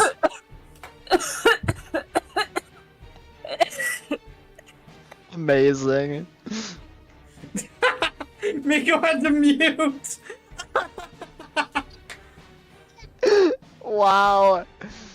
While Miko's muted, Riley, go ahead and make your attack roll. Right. You said this is up against bandit number 3? Yep. 18 with fear. Ooh, okay. I gain a fear, and you do hit. Go ahead and roll damage. And that is a D10? Yep, D10. 1d10 plus... 1d10 with plus 3. Got it. Yep. I think that's my D. Yes, that is my D10. Okay. Ooh, heck yeah. 13. That is the max amount of damage I can do. Oh, wait, how much damage did you deal? I rolled with a 13. 13, oh, shit, okay. Wait, do I add strength to that, or...?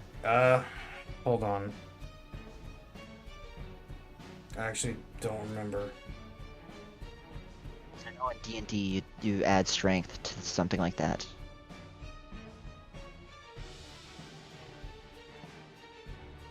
If I do, that is a 15 with strength.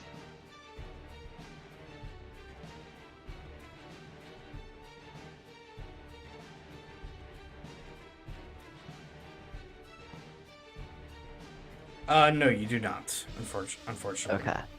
So just a 13. Yeah. The highest amount of damage I can deal. That is severe damage to the bandits. Sweet. That is 3 points of damage straight up. So with a long swing, you cut the bandit down the middle, almost completely bisecting him. He's still up, but he's majorly fucked up at this point. Like just blood profusely coming down and hit the ground. You good, Miko? My character slices down, my character's just like, This is the power of tiny. as I swing. I'm okay. You wanna make the presence roll?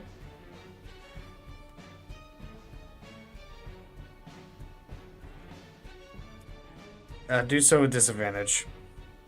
Can I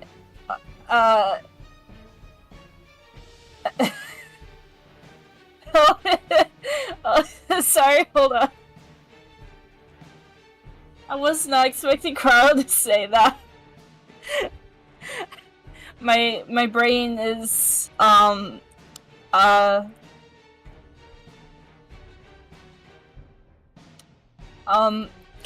can I do something for advantage? Unfortunately, no. Due to the situation, this is not gonna be an easy roll. That you're gonna have to hit a pretty high DC here.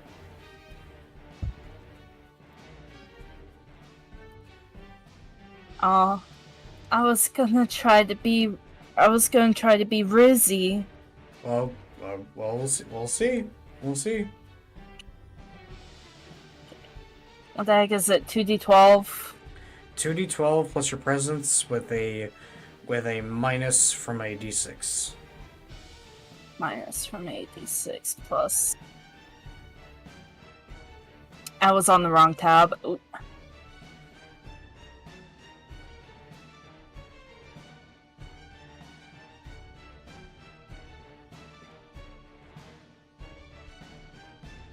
that big freak. Oh.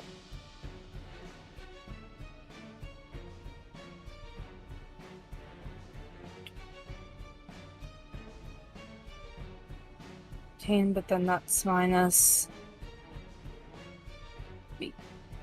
I rolled a 10, I think. 10. He just kind of like looks at you and then looks at the party again, and just like very quickly just like plants a kiss on your cheek and then just goes, "Sorry, lass, but I got too many enemies to be sticking around. Stay safe and forget about me." And you watch as he just like very quickly just runs off, and actually steals one of the bandits' horses and runs off. And you can just see the other bandits just looking at him in disbelief, going, "You fucking asshole!" Oh, don't worry. I'll find you again. That is one bandit successfully scared by aggressive flirting. Only thing I can think of is Undertale, how the main character, or the player, Frisk, he gives you the option to flirt with almost everything. I'm dying. Oh my gosh. Anyway, since Riley, you rolled with fear earlier, the spotlight's gonna go to one of the enemies, and that enemy is gonna be bandit number 3, as he's gonna try and hit you back for what you did. All right. That is jeez. Okay, that is a 17 to hit. That is a hit. 7 points of damage. All right. That is exactly on my my first threshold, so I don't know if that's. That means 2 hit points. And if you are to use an armor slot, it will go down to 1 hit point. I think from the class that I have, I can mark 2 armor if I want. Correct? That is true, but you won't have any armor slots left. Yeah, I won't have any armor after that. I'm just gonna mark 1. Okay, you take 1 hit. You take 1 hit point of damage.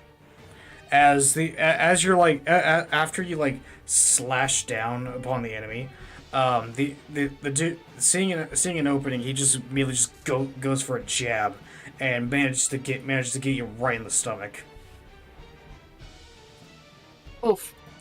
I'm gonna go ahead and spend one of my fear to highlight the second bandit, as he's gonna go for an attack on you as well, Galerin. All right. Jesus. That's Everybody's going after the poor little fairy. That's 16 to hit. Jesus. Okay. Yeah, that is a hit. Hold on. Where did my...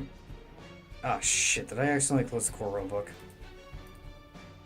Oh no. Crap baskets. Hold on. I lost the stats. Hold on. Oh no. Don't worry. I got it. I know where they're at. I can't believe I risked that bandit so hard he ran. Yeah. Trust me, I'm in disbelief as well.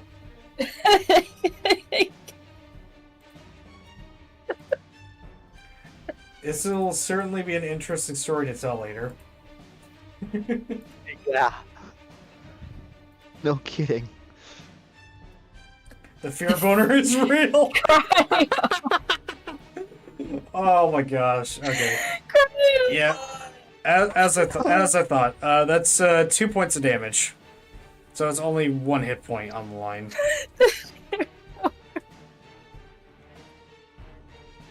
Say again. 2 damage. So 1 hit point on the line Okay. here. All right. I will spend my last armor. Reduce that to 1. Okay. Cryo, I thought you were pure. And I'm gonna go ahead and spend one less fear for the turn, and gonna have an attack going against Merv. That's a 12 to hit. And I know for a fact that hits because your evasion is 12. It is.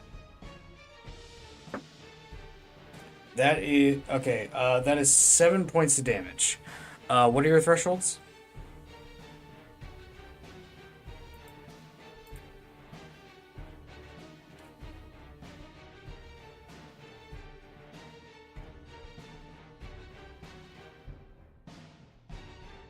I think it's 6.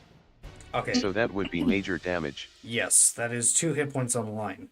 If you wish to mark an armor slot, it will reduce it down to minor damage.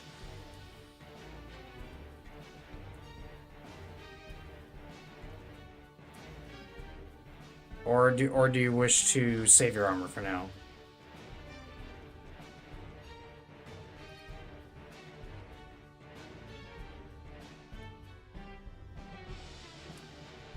I'll use one slot. Okay. That reduces it down to one hit point taken. The spotlight goes back to you guys. What do you wish to do? Breaks, but also shitty breaks too? Oh my god. I'm leaving. Bye. It was nice playing with everybody. Have a good rest of the stream. Oh my gosh. Oh, Goodbye. oh no.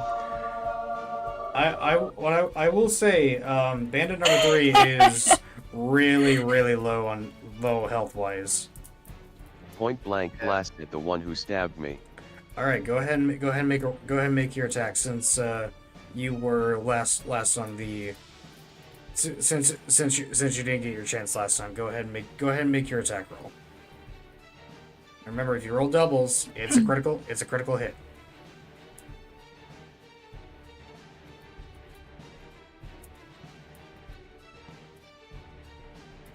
Funny you should mention. Oh, there's no fucking way. Are you serious? Oh my god. Threes. No way! Wow, heck yeah. I fucking called it. Okay, wow. Okay, so the way crits work, you deal the max base damage of the damage die, and then you roll on top of that. So in this case, it's 10 base damage plus whatever you roll with your D10 plus 3. So depending on what you roll here, and since I'm using the massive damage rule, you could kill this guy if you roll high enough.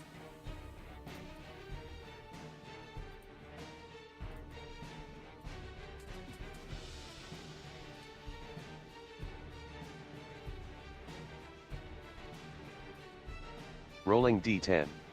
All right.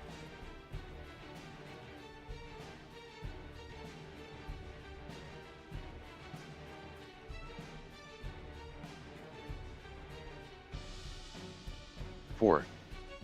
4? Okay, so 4 in total, or is that the amount you rolled?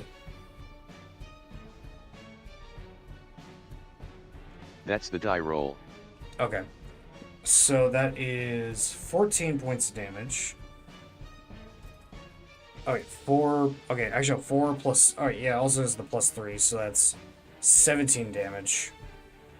That is severe damage. He is down to 1. One more hit, and he is dead. And of course, because you rolled a crit, you if you had any stress, you would have removed it, and you gain a hope. There, Cryo. On which enemy? Bandit number 1. That's the one closest to Myrrh. From the looks of it, they have 5 HP.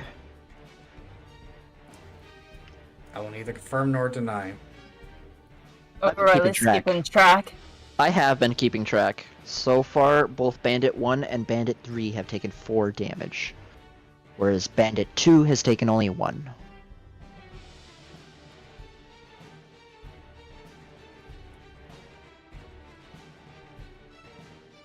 Charged up a blast like a Kamehameha on one knee, points upward and sends them reeling back. Hell yeah. So going on one knee, you send out a magical blast of energy into the bandit, and you watch as like as he's like reeling back, you can see just his entire chest area is just singed and just bloodied as well. You know what I keep forgetting? I keep forgetting my one ability Oh, that I could have used last time. Forceful push. this is true. I could have pushed the enemy back and dealt an extra d6 damage. Something to keep in mind for the more healthy of the two bandits. Yeah. Yeah. So question is, what are you and Risa gonna do? Because Risa, you do have ranged arcane capabilities with your scepter, and you would be able to easily move within range. Can Risa jog to within range and just randomly shoot one of them? Sure. Which one? Number 1, number 2, or number 3? Whichever one's closest to her. That would be number 3. Okay, so you're gonna be going for an arcane. I roll a 1d6. No, it's standard attack. So Oh, it'd be 2d12 plus your presence. And 2d12. Galerin, where you attack? Or, who are you attacking? I'm going to attack. I'll let Risa finish. Oh, that's There, an 8. 8 That's an 8. with. Fear. Ooh. Unfortunately, that is a failure with fear. And because of the failed attempt to raising up the bandit and the stress of missing what appears to be a very weak target, you feel strain and stress overcome you. Mark of stress, Miko. Okay. And Oh, darn. And I'm gonna go ahead and spotlight the enemies real quick, and I'm gonna have Bandit number 2 take a. He's gonna actually change targets, and he's gonna swing on Merv actually.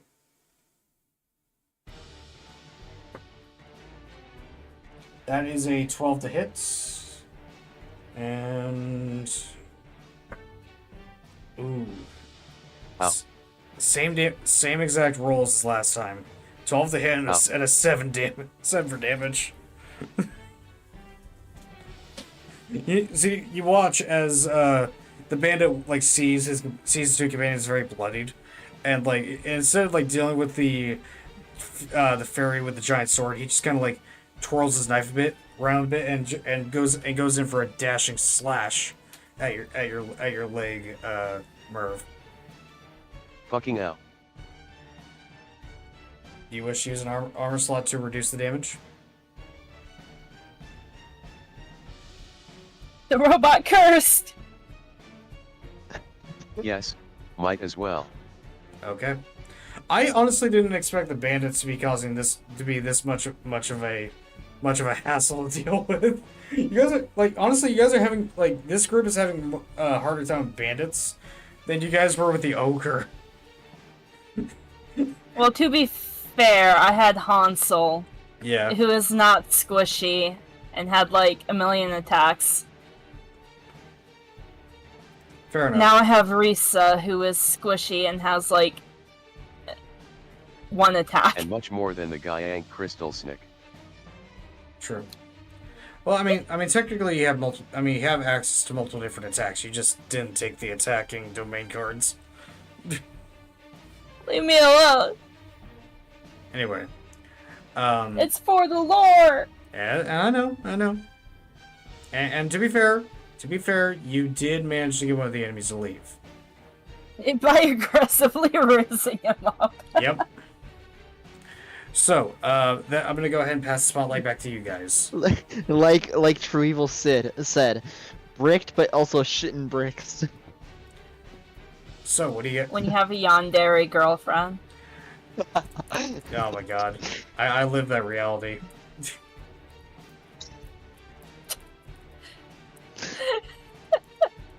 Anyway, Galerin, you said you were gonna go for bandit number 2 with your sword swing. Is that still the case? I'm gonna go for bandit number 1. Ooh, okay. Trying to finish off the weak links. Gotcha. Yes. Go ahead. The less enemies there are to mess with, the less chances you have to kill us. This is true.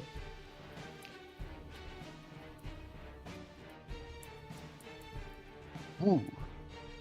14 plus... I think that's just 14. Reese With equals hope. Riz on that bandit roll. It was. Hey, Lottle. Riza.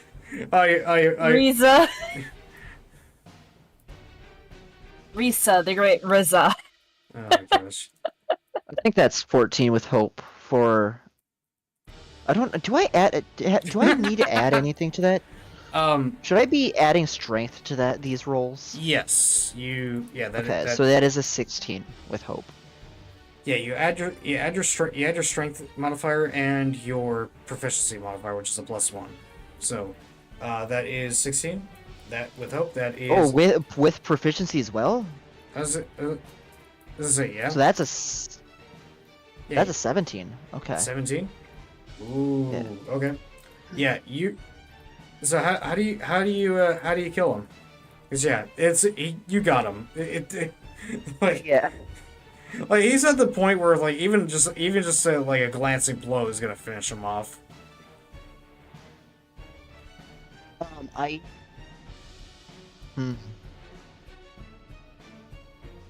I'm gonna split him in half. Oh. Jesus. So Merv, you watch as the first bandit that had been giving you trouble. You watch as your companion flies up above him and just proceeds to bisect the bandit perfectly in half, cutting what was once a half-orc male perfectly in half. Rules of nature. You know what? Yeah, that's about right. Oh my, that was a little more violent than I expected. So, what do you guys? I learned this from a previous party member. So, Oh god. what do you guys wish to do now? As the spotlight is still on you guys. Reese is gonna randomly throw another volley of magic.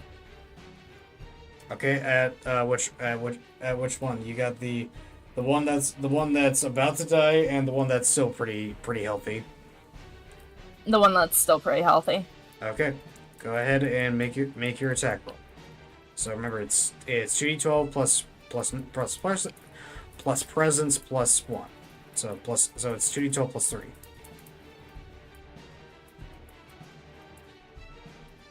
$22. Oh, nice. Okay, so and your magic damage is. Okay, I do not remember what the damage for the scepter is off the top of my head. 1d6 magic.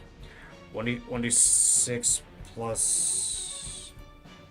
Hold on, I'm pretty sure. I know for a fact there's a modifier to it.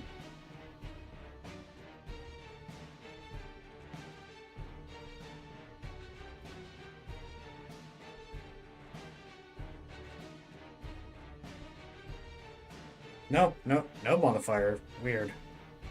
Okay. Go ahead and roll a d6 for damage.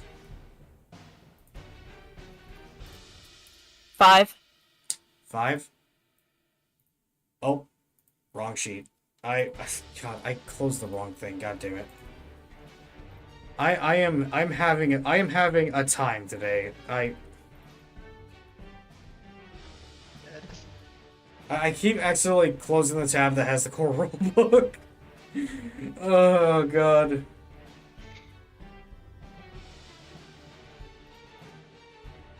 Okay. Thankfully the bandit's stats are easy to find. Oh no. Tommy, What? your tits aren't working. Oh, what? Why aren't they working? What? Oh my god. As hearing that out of context is wild. Anyway, that is minor. The throwables. Anyway, that is minor damage as you send a. What does the magic look like exactly? That's a good question. He's taken 2 hit points so far. Yes. Okay. Here. I guess it would be just a blue ball, Okay. a pretty blue ball, but with a little bit of black mixed in there. Okay. I could make a joke here, but I'm not gonna. Well, you gonna make a joke about Risa blue balling people? So you watch. As I know what that is. So you watch. As I know what blue balling is. So you watch as a ball of blue arcane energy, shoots out to the bandit who's been damaged the least, and you just watch as he just kind of goes, "Ugh!" and you just kind of watch him just stagger a bit from the sudden arcane strike. What was the roll with, by the way? Fear or hope? Oh shoot, I don't know. Hold on. What was that? That was with fear. Okay. The bandit number 2 is going to, as soon as he sees you, he's going to attempt to try and close the distance to stab you, Risa. Don't call me sicko. Jacoby! Okay, that is. Oh yeah, he closes the distance, and you watch as this like very clearly just like a very angry tiefling is just raises his arms and tries to stab you psycho style. If you know like the shower scene, like just Oh god.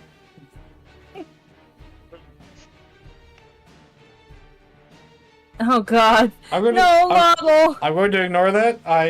It can't hurt me if I don't acknowledge it.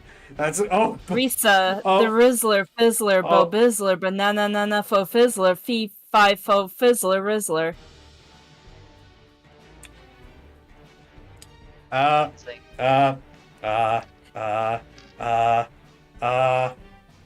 Miko. What? You're taking critical damage. Is it because I Crap. said that? No. Tommy's trying to kill me. That was just bad timing.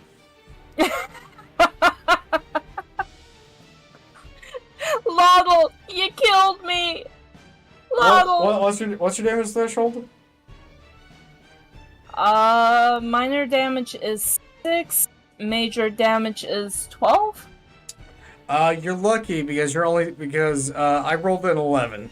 You almost took severe damage. So do I mark 1 HP slot, or how do I do that? You can. So if you don't mark any armor slots, you're taking 2 hit points.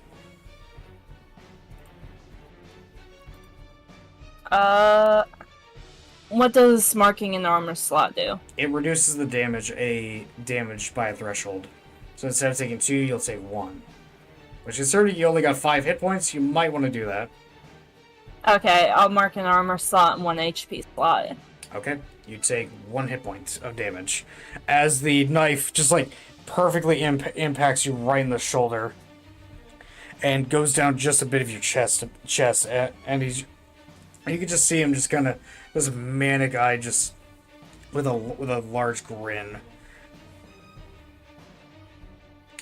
And I'm gonna pass. Well, that didn't hurt as bad as I thought it would. You should have gone a little bit deeper. The head. I am going to pass the spotlight back to you guys. I would like to shoot the one who just stabbed Risa in the back. Go ahead and make your attack. By the way, Lottle, from what you're seeing from the stream, I'm not sure if Cryo told you about the system at all, but there is a amphibian race in the core rule set, so you could play an axolotl if you wanted. Just saying. Anyway, what'd you get for your roll there, Crow? Would you are safe with me experience trigger here? Yeah, you could trigger it if you wish. You'll have to spend a hope to activate it, but yes, you could. You can add experiences for attacks. You can't add them for damage, though.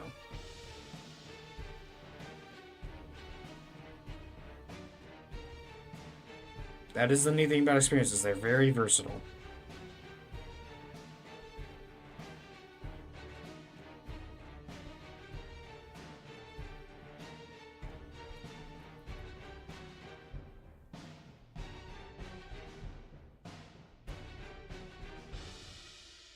I will do so. So 16 with hope. Ooh, that hits. Amazing. Roll damage.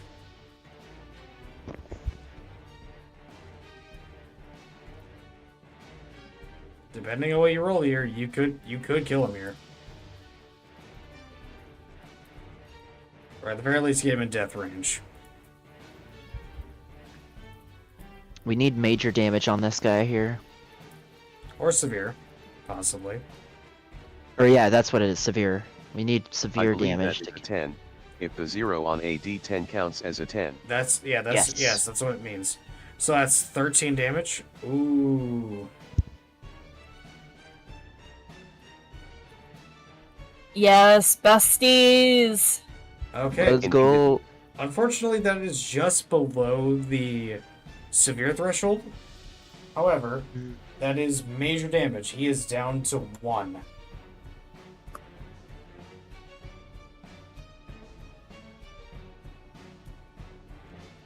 And that means he is 1 hit away from death. Well, I'm going to go and attack the number 3. Okay. Go ahead. I would like to believe that I narrowed the beam to a thin, but piercing beam, nailing him in the kidney. Ooh, Okay. Yeah. So you kidney shot. Risa, you watch as the guy is stabbing you, you see a beam of magical energy shoot towards the bandit and hits him right in the torso, and you just kind of see him just like reel back, just kind of fall back in pain as he's just ripping his actively bleeding torso. On a 3, I roll on number 3. I rolled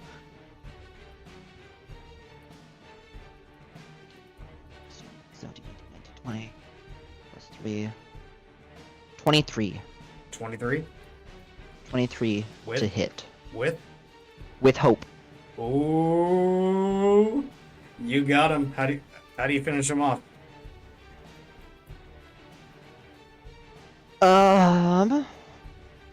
Just go for the old head slice. I'm gonna put a hole in his chest. Oh, Jesus. Oh my god. Yeah, like stabbing a butter knife through butter. You just perfectly put a sword shaped hole right in his chest, and and this very disheveled human just kind of flops over dead. Hansel was a much worse influence than I thought he would be.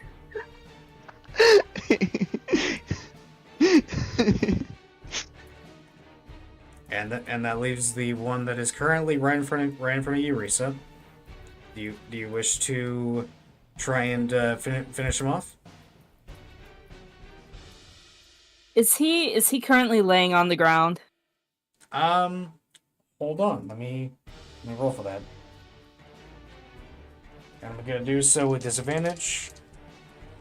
Guess that would make sense. Oh! There's no fucking way. You wanna know what I just rolled, guys? Did you get a nat 20? Did No. you get a nat 1? I got a nat 1 with a minus Amazing. with a -5. Beautiful. You watch as the bandit that was in front of you just kind of like as he's like holding his wound. You just kind of see him just like lean forward a bit, and then more, until eventually he just falls over dead. Can Risa catch him? Sure. Bled out from the giant gash in his body, I guess. Practically almost split in half, and he just bleeds out. Yep. Risa just catches him and gently lays him on the ground. Aw. And that is the resolve. That is combat over. I would recommend a long rest. Yes. What does long rest reset? It restores all hit points, all stress, and you get to choose two. If you were to choose recover hit points, you recover all hit points. If you choose to recover stress, you recover all stress. If you choose to recover armor slots, you recover all armor slots. But you can only choose two. I'm going to do health and armor. Okay. I did HP and stress. Okay. And what will you be choosing, Crow?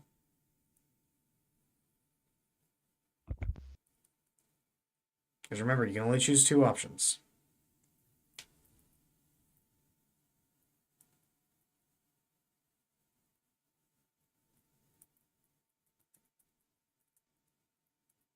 Where do I see the options again? I apologize. Oh, what do you mean? For the long rest mechanic? So for the long rest, so for the rest mechanic, it's basically you can either restore hit points, restore armor, restore stress, or you could prepare. I would recommend restoring hit points at the very least. Okay, hold on. Here. Oh, okay. Here. I can send a image in the VCVC Yeah, if you could. of all the options. Intensive fun system. I love the fear and hope mechanics makes the emotions during battle much more palpable. Yeah, and also, Lottle, an interesting thing is environments have sap blocks. I'm not sure if you were there for it, but they ran into what was basically a raging river of sand that they had to pass through. There. Sent.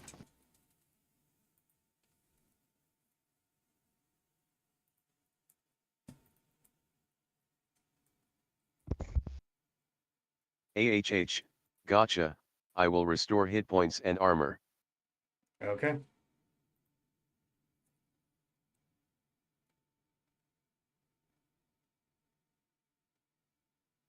Excellent. Lottle, I'm not gonna lie, that Robo smiley face is a little menacing. It kind of is, honestly. But I am glad to hear that you're liking the look of the system, though, as I likely will be running it again next week as a bit of an intermission because I know for a fact that at least one of the players are gonna be gone next week, that being Miko. And I Yes. generally speaking, Sorry. if possible, I like to keep the players together. Particularly, like, here's the thing: if it wasn't for the fact we're about to start a new arc, I would have just kept going if one player was missing. Otherwise, yeah. Oh, it's Mehev? Oh, I kept saying Merv. oh, I heard it. I heard it as Merv. Is it Mev? The TTS kept saying Merv. Apologies. We've been calling Krau's character Merv this entire time. Apologies. Oh no. So, Merv can be a nickname. Okay. okay. So, as after you guys are able to get some rest, you guys are able to continue on towards Dracoseer. And Risa's going to sing.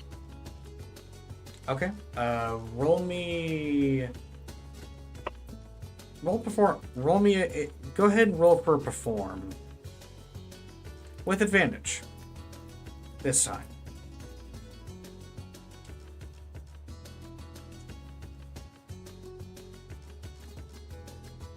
18 with fear. 18 with fear. You are able to sing a wonderful songstress song, one that is practically unrivaled in what, as far as you're aware. It brings a sense of serenity and calm to everybody, except for you, Lisa, as you feel this creeping, crawling sense of dread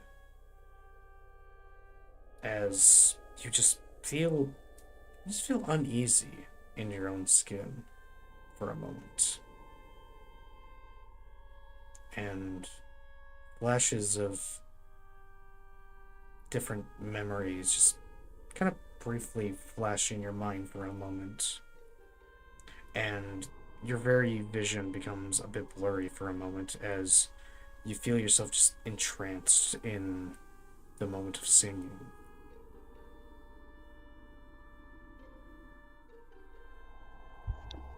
As the song stops, as the song is finishing, I'm like, yay! And I clap my. He's so gosh darn cute.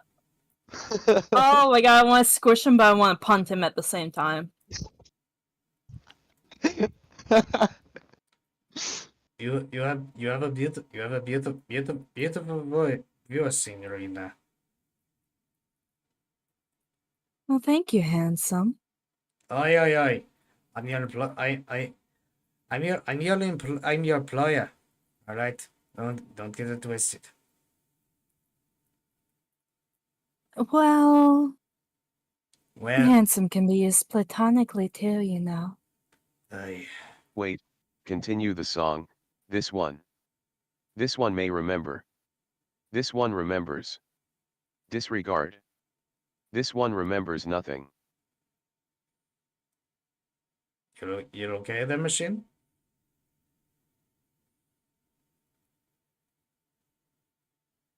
You want me to continue? I don't know if I can right now. I would like to say Risa has taken one of the bandits' like shirts and she's hiding her where her blood had splashed on her clothes. Okay. I'm in a little bit of a disarray. This one is operating as expected. A lapse in memory is all. This one will be fine. Okay. So, by this time, it's getting close to nighttime as the sun is beginning to set in the horizon, and you can see about half a mile ahead. You can see the small but not too small city of Dracosir. It is it's just a simple little stop town, basically. The kind of place where like those who don't want to be seen within the big city go to meet, or those who want a quiet life away from politics or anything of that sort go to live. However, Mev, Galerin, and Risa, I need each of you to roll me a perceive roll.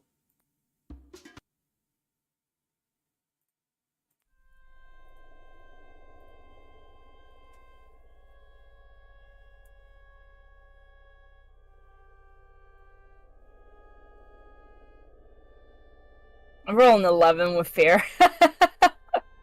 And perceive is instincts. Yes. Okay, that is a 14 with hope. Okay. 15 with hope. Okay. So, Risa, you are just currently just kind of too enraptured in your very focused memories at this point. However, Mev and Galerin, you suddenly feel the ground shaking. Very, very violently. Like to the point where it feels like there's a tremor happening. Do I see any locks, by the way? No. The Oh. sick have returned.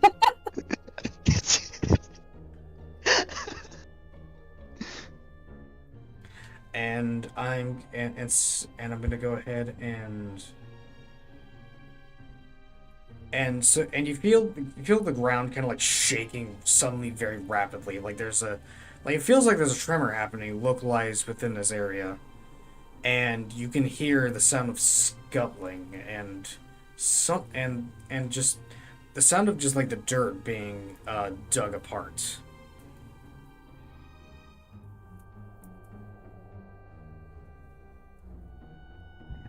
Quake, no!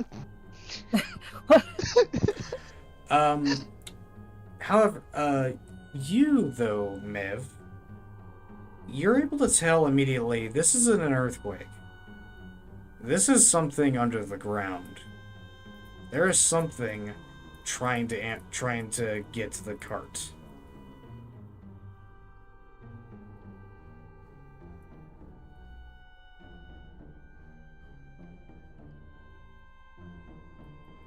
What do you do?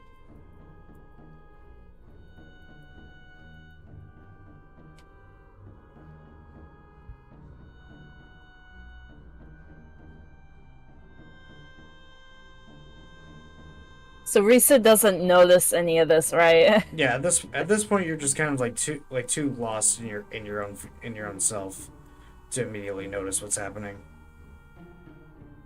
Also, just now realizing this whole big thing is an escort mission. It is. I'm just now realizing that. Yeah.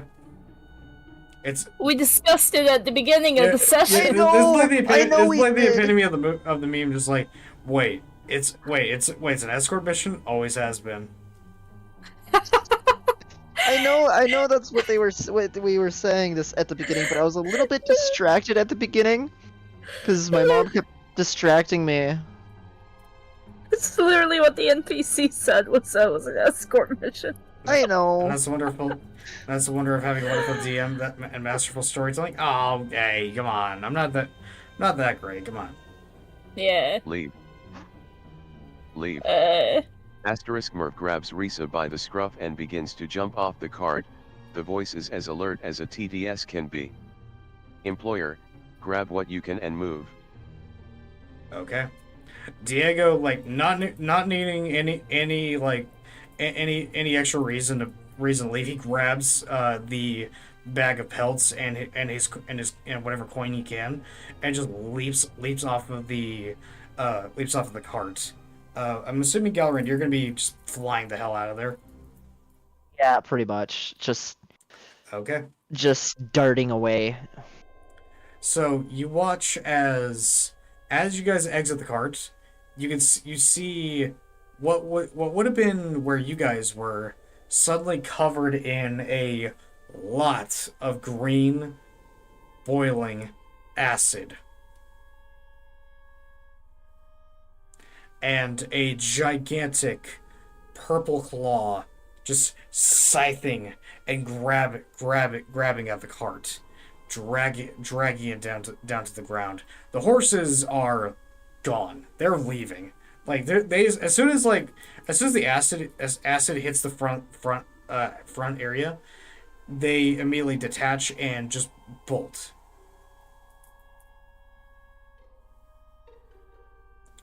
Risa just kind of comes back to her senses, and she's like, "Oh, what in the world just happened?"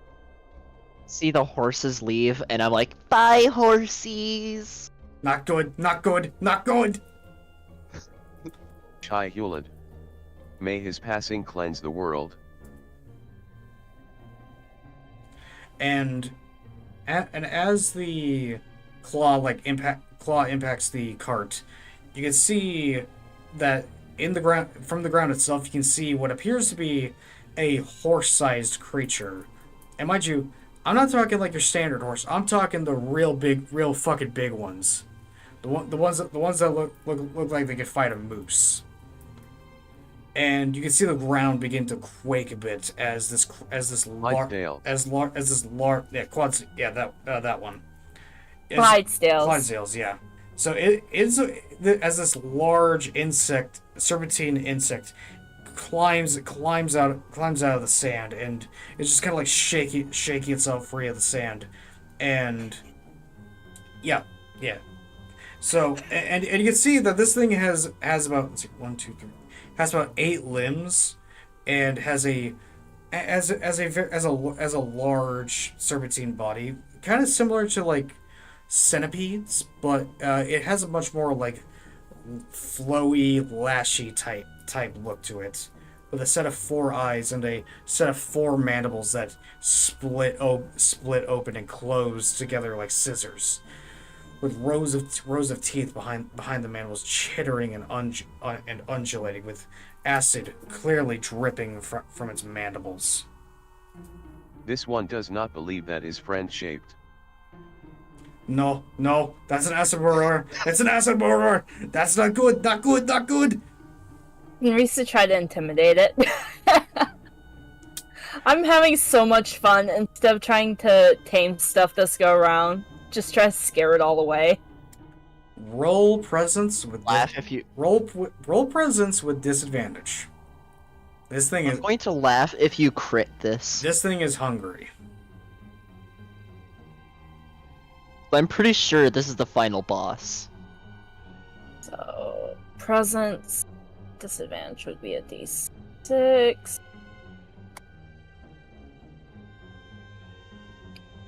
And that would be a +2, so that would be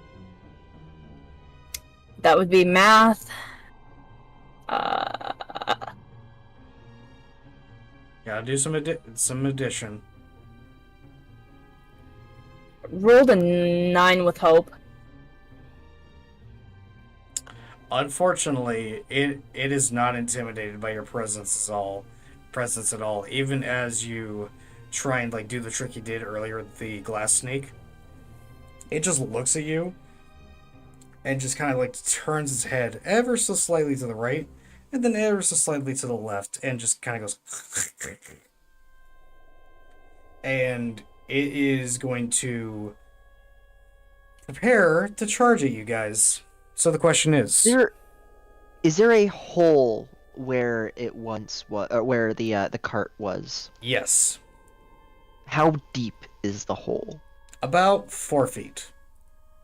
Okay. Now, I'm going to give you guys an option here. You could either fight this thing while also having to protect your employer, or you could try and run. Question is, how many hit points does our employer have? 2. Okay. Can I do something? Risa's just gonna smile very gently and just kind of look at the 3 of them.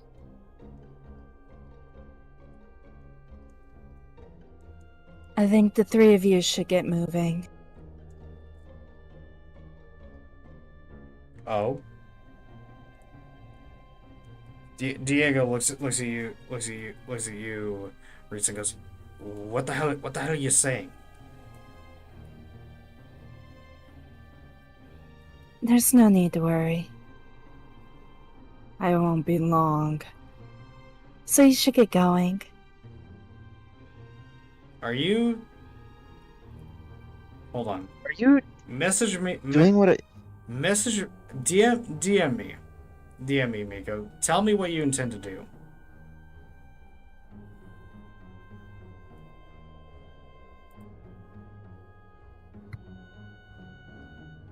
And And if it is within reason,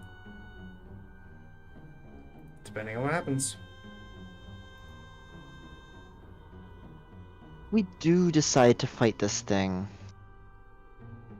And defend the our employer. I am your shield to defend the employer with. This is true. Guardians are protectors, after all. The other question is, what are the what would the escape sequence be like? It would be a chase scene.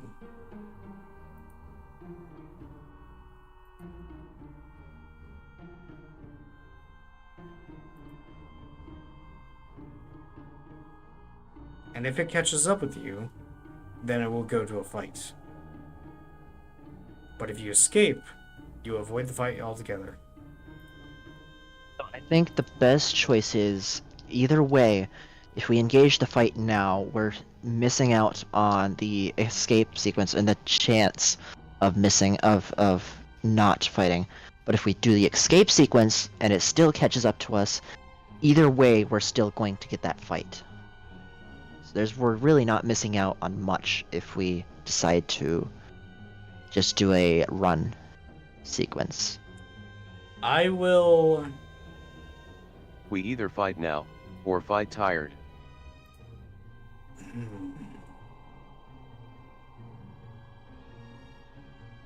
I think the biggest downside of running is we're going to have to do like a bunch of skill checks, and that could feed Tommy's fear.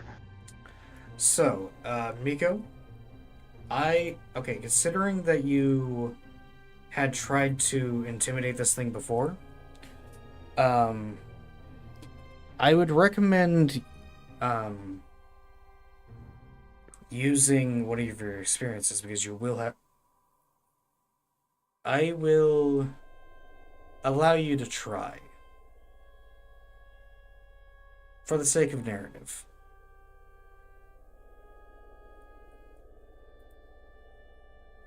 So, wait, I'm gonna DM you.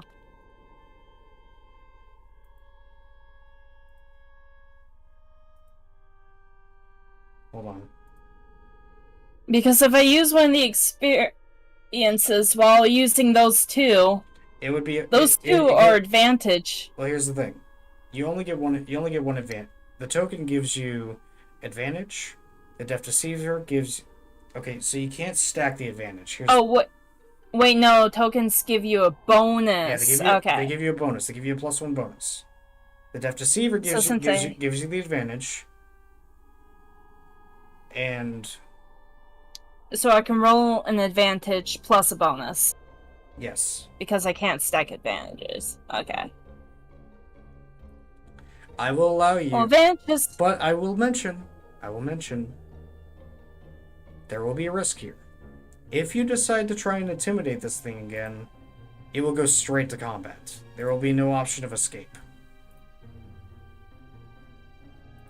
But if you succeed, you will scare it off.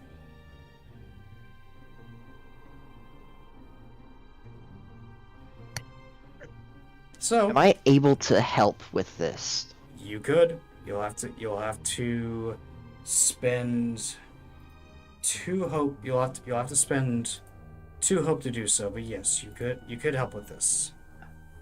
And I'm going to do that. All right, you'll add your own d6 to the roll then. Does Cryo wish to do the same? Only one can do so. Ah, dang it. Okay. Roll good, roll good, roll good. Yeah. So you're gonna go for intimidation? Because if you Yes. fail this, it's a guarantee of combat. I'm gonna go for intimidation. Okay. Go for it. Riley? So I roll 2d12s and 2d12 plus a d6. 3d6s? No. 2d12. Wait, what are bonus rolls? You roll 2d12 2d12. plus the plus the +1. So you have a +1 bonus from your token, and you have a d6 from your Deft Deceiver. and you have your +2 from your natural presence. So that is gonna be I'll DM you. Yeah, I was gonna say, can you please DM me that because my brain is mush. I'm getting closer to sick time, so I'm like on even less brain power. It's okay, but it's 2d12 plus a d6 plus 3.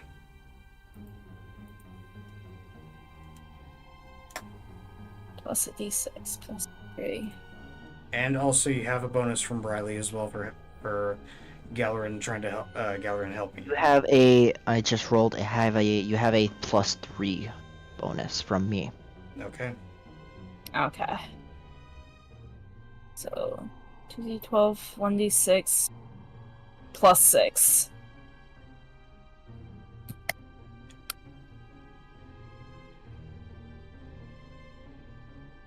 Okay, I got 16 with hope, plus 6, that would be 22. 22. So 22 with hope.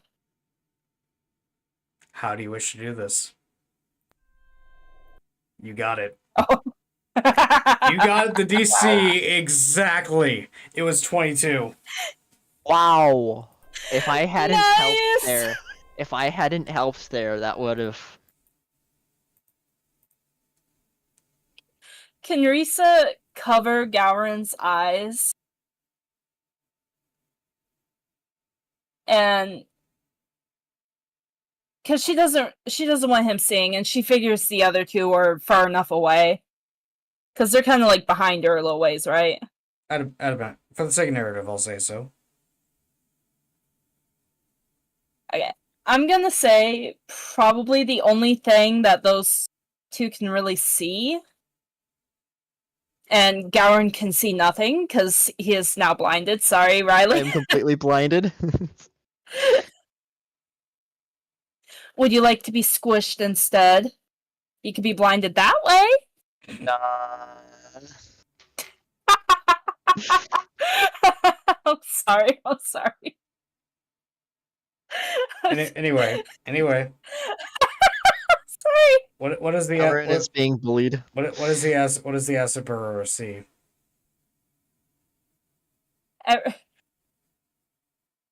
The people kind of just see there's just something wrong. Like you can't really tell what's wrong, but there's just an air of wrongness surrounding her. And it's like her visage kind of shifts a little bit. She's Risa. She doesn't look quite right. And you can't really put your finger on it. The acid spewer sees something that will probably haunt it for the rest of its existence. Somehow, some way, your true visage scares the ever-loving hell out of a monster that has never known fear before. And you watch as soon as it sees you, it burrows underground and is not seen again. She just kind of heaves a sigh of relief and everything goes back to normal. Oh my goodness. Oh, I am having a rough day. This is one of the roughest days I've ever had in my life. That's adventuring for ya. Hey, it's great. Oh wait, you said rough? Oh. And That's alright, it was fun all at the same time. and as I figured Mehave was going. Oh, sorry. I figured Mehave was going to be getting in position to fire, so I was thinking that Mehave would see. May I make a comprehend roll to not be freaked out immediately? Go ahead and Just roll me a presence roll.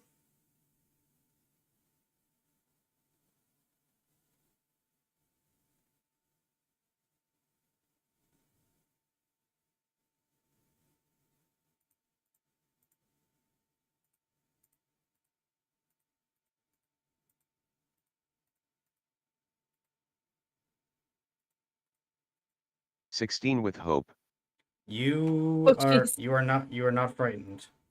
In fact, you find yourself kind of fascinated by the fact that what appeared to be a human very clearly is not a human.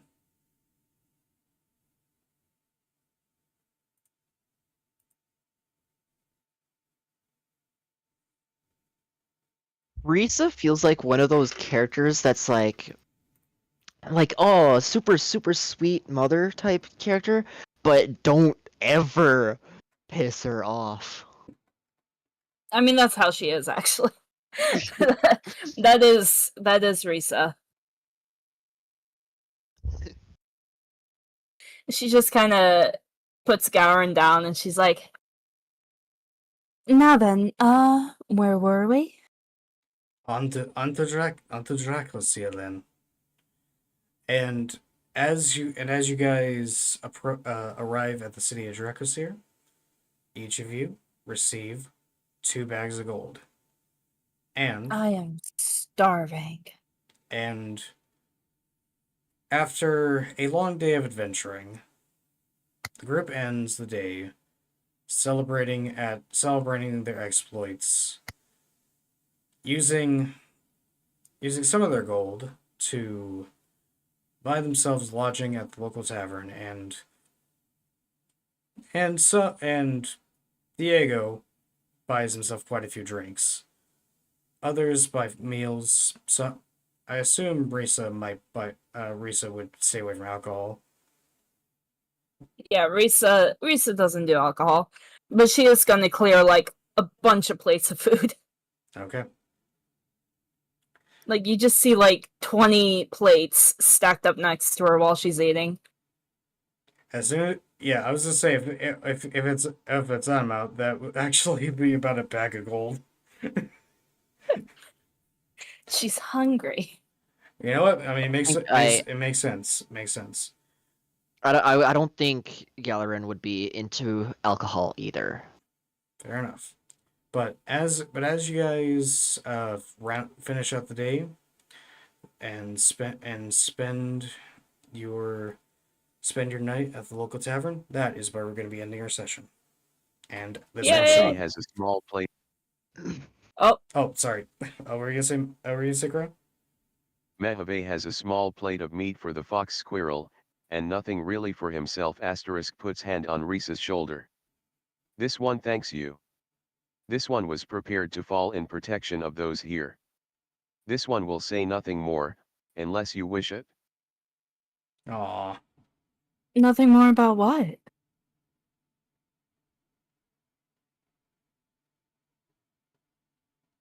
I I didn't really do anything. Monsters and animals just they're just scared of me. I don't know why.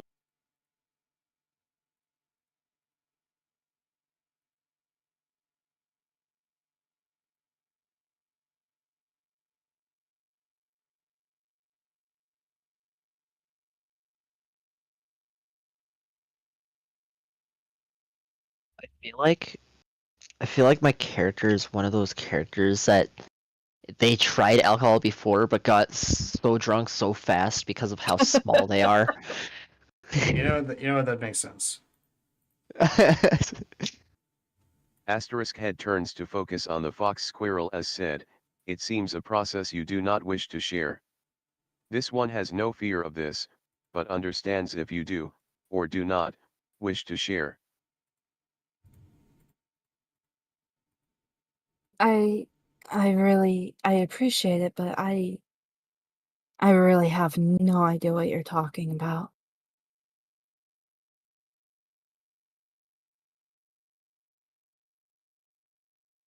And she kind of looks at the little fox squirrel and she's like, I want to pet it so badly.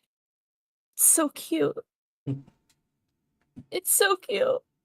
Anyway, I am gonna wrap things up here, but I do have to ask, Cryo, for your first time playing Daggerheart, what'd you think?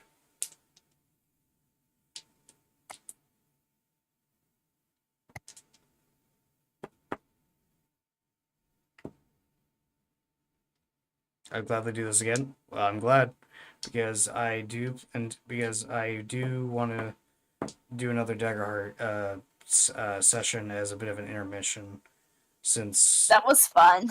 yeah, it also has a good bit of practice as well. And Lottle, if you're still listening, would love to have you as a player. Ooh, Tommy. Hold on, I'm gonna DM you. Hmm?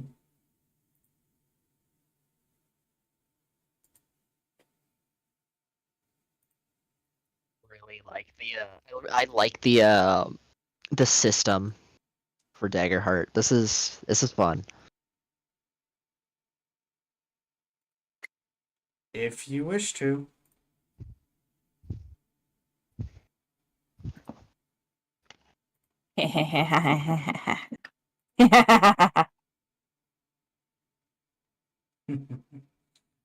All right. Also, yet again, I shall check out that message as soon as I can, Lottle. Miko has found their way around combat. Yet again. I just realized that. Well, actually, we might have. Actually, no. Yeah, we might have four because Miko is likely not gonna be able to attend next week. But we might have another new player in actually. So Yeah, I might be able to attend. It depends on how my body does. yeah, don't push yourself. Yeah, stuff. Don't push yourself, of course. Anyway, yeah, I'm good. But I'm glad you guys enjoyed it. But I have to quickly ask, for your second time playing it, what did you, Riley and Miko, you guys like it? Oh yeah. Oh, Yes. 100%. I Oh, feel yeah, I like love it. out of the two one shots that we've done, I feel like one shots aren't enough to collect as much information as I like. But so far, it is pretty fun. Yeah, I do intend to do at least like maybe a mini campaign. I might do it alongside, the D&D campaign maybe, and like have it be like a bit more like low stakes, like monster of the week type style, if that makes sense, like just an anthology type thing basically. Hmm. Like I feel like it'd still be a continuing story, but like it would be like self-contained stories in each session or sessions. I will say I feel like if I do another um if I am invited back for next week, if you do next week, I will probably try and change my character up a little bit. Fair enough. It's always good to experiment. I mean, also there are playtest materials that are, I'd be more than happy to have you use. Heck yeah. Yeah, like I said, I've Oh yeah, you know what? You're right. I kind of Oh, if Yeah. I'm invited next week, I want to try out those transformations. I mean, I will say, Experiment with those. I will say the door to you playing next week is wide open. I'm gonna experiment it with some homebrew. With I'd have to ask for your help for more character creation. But some of that homebrew stuff that you made and Yeah. a transformation. All right. Well, with that being said, I'm gonna go ahead and braid out. Thank you guys for such a wonderful last minute session. Yes. Heck yeah. You guys have a good rest of your night. Good night. Indeed. Same with you. All right, I want to say thank you to everybody for lurking. Everybody's been chatting.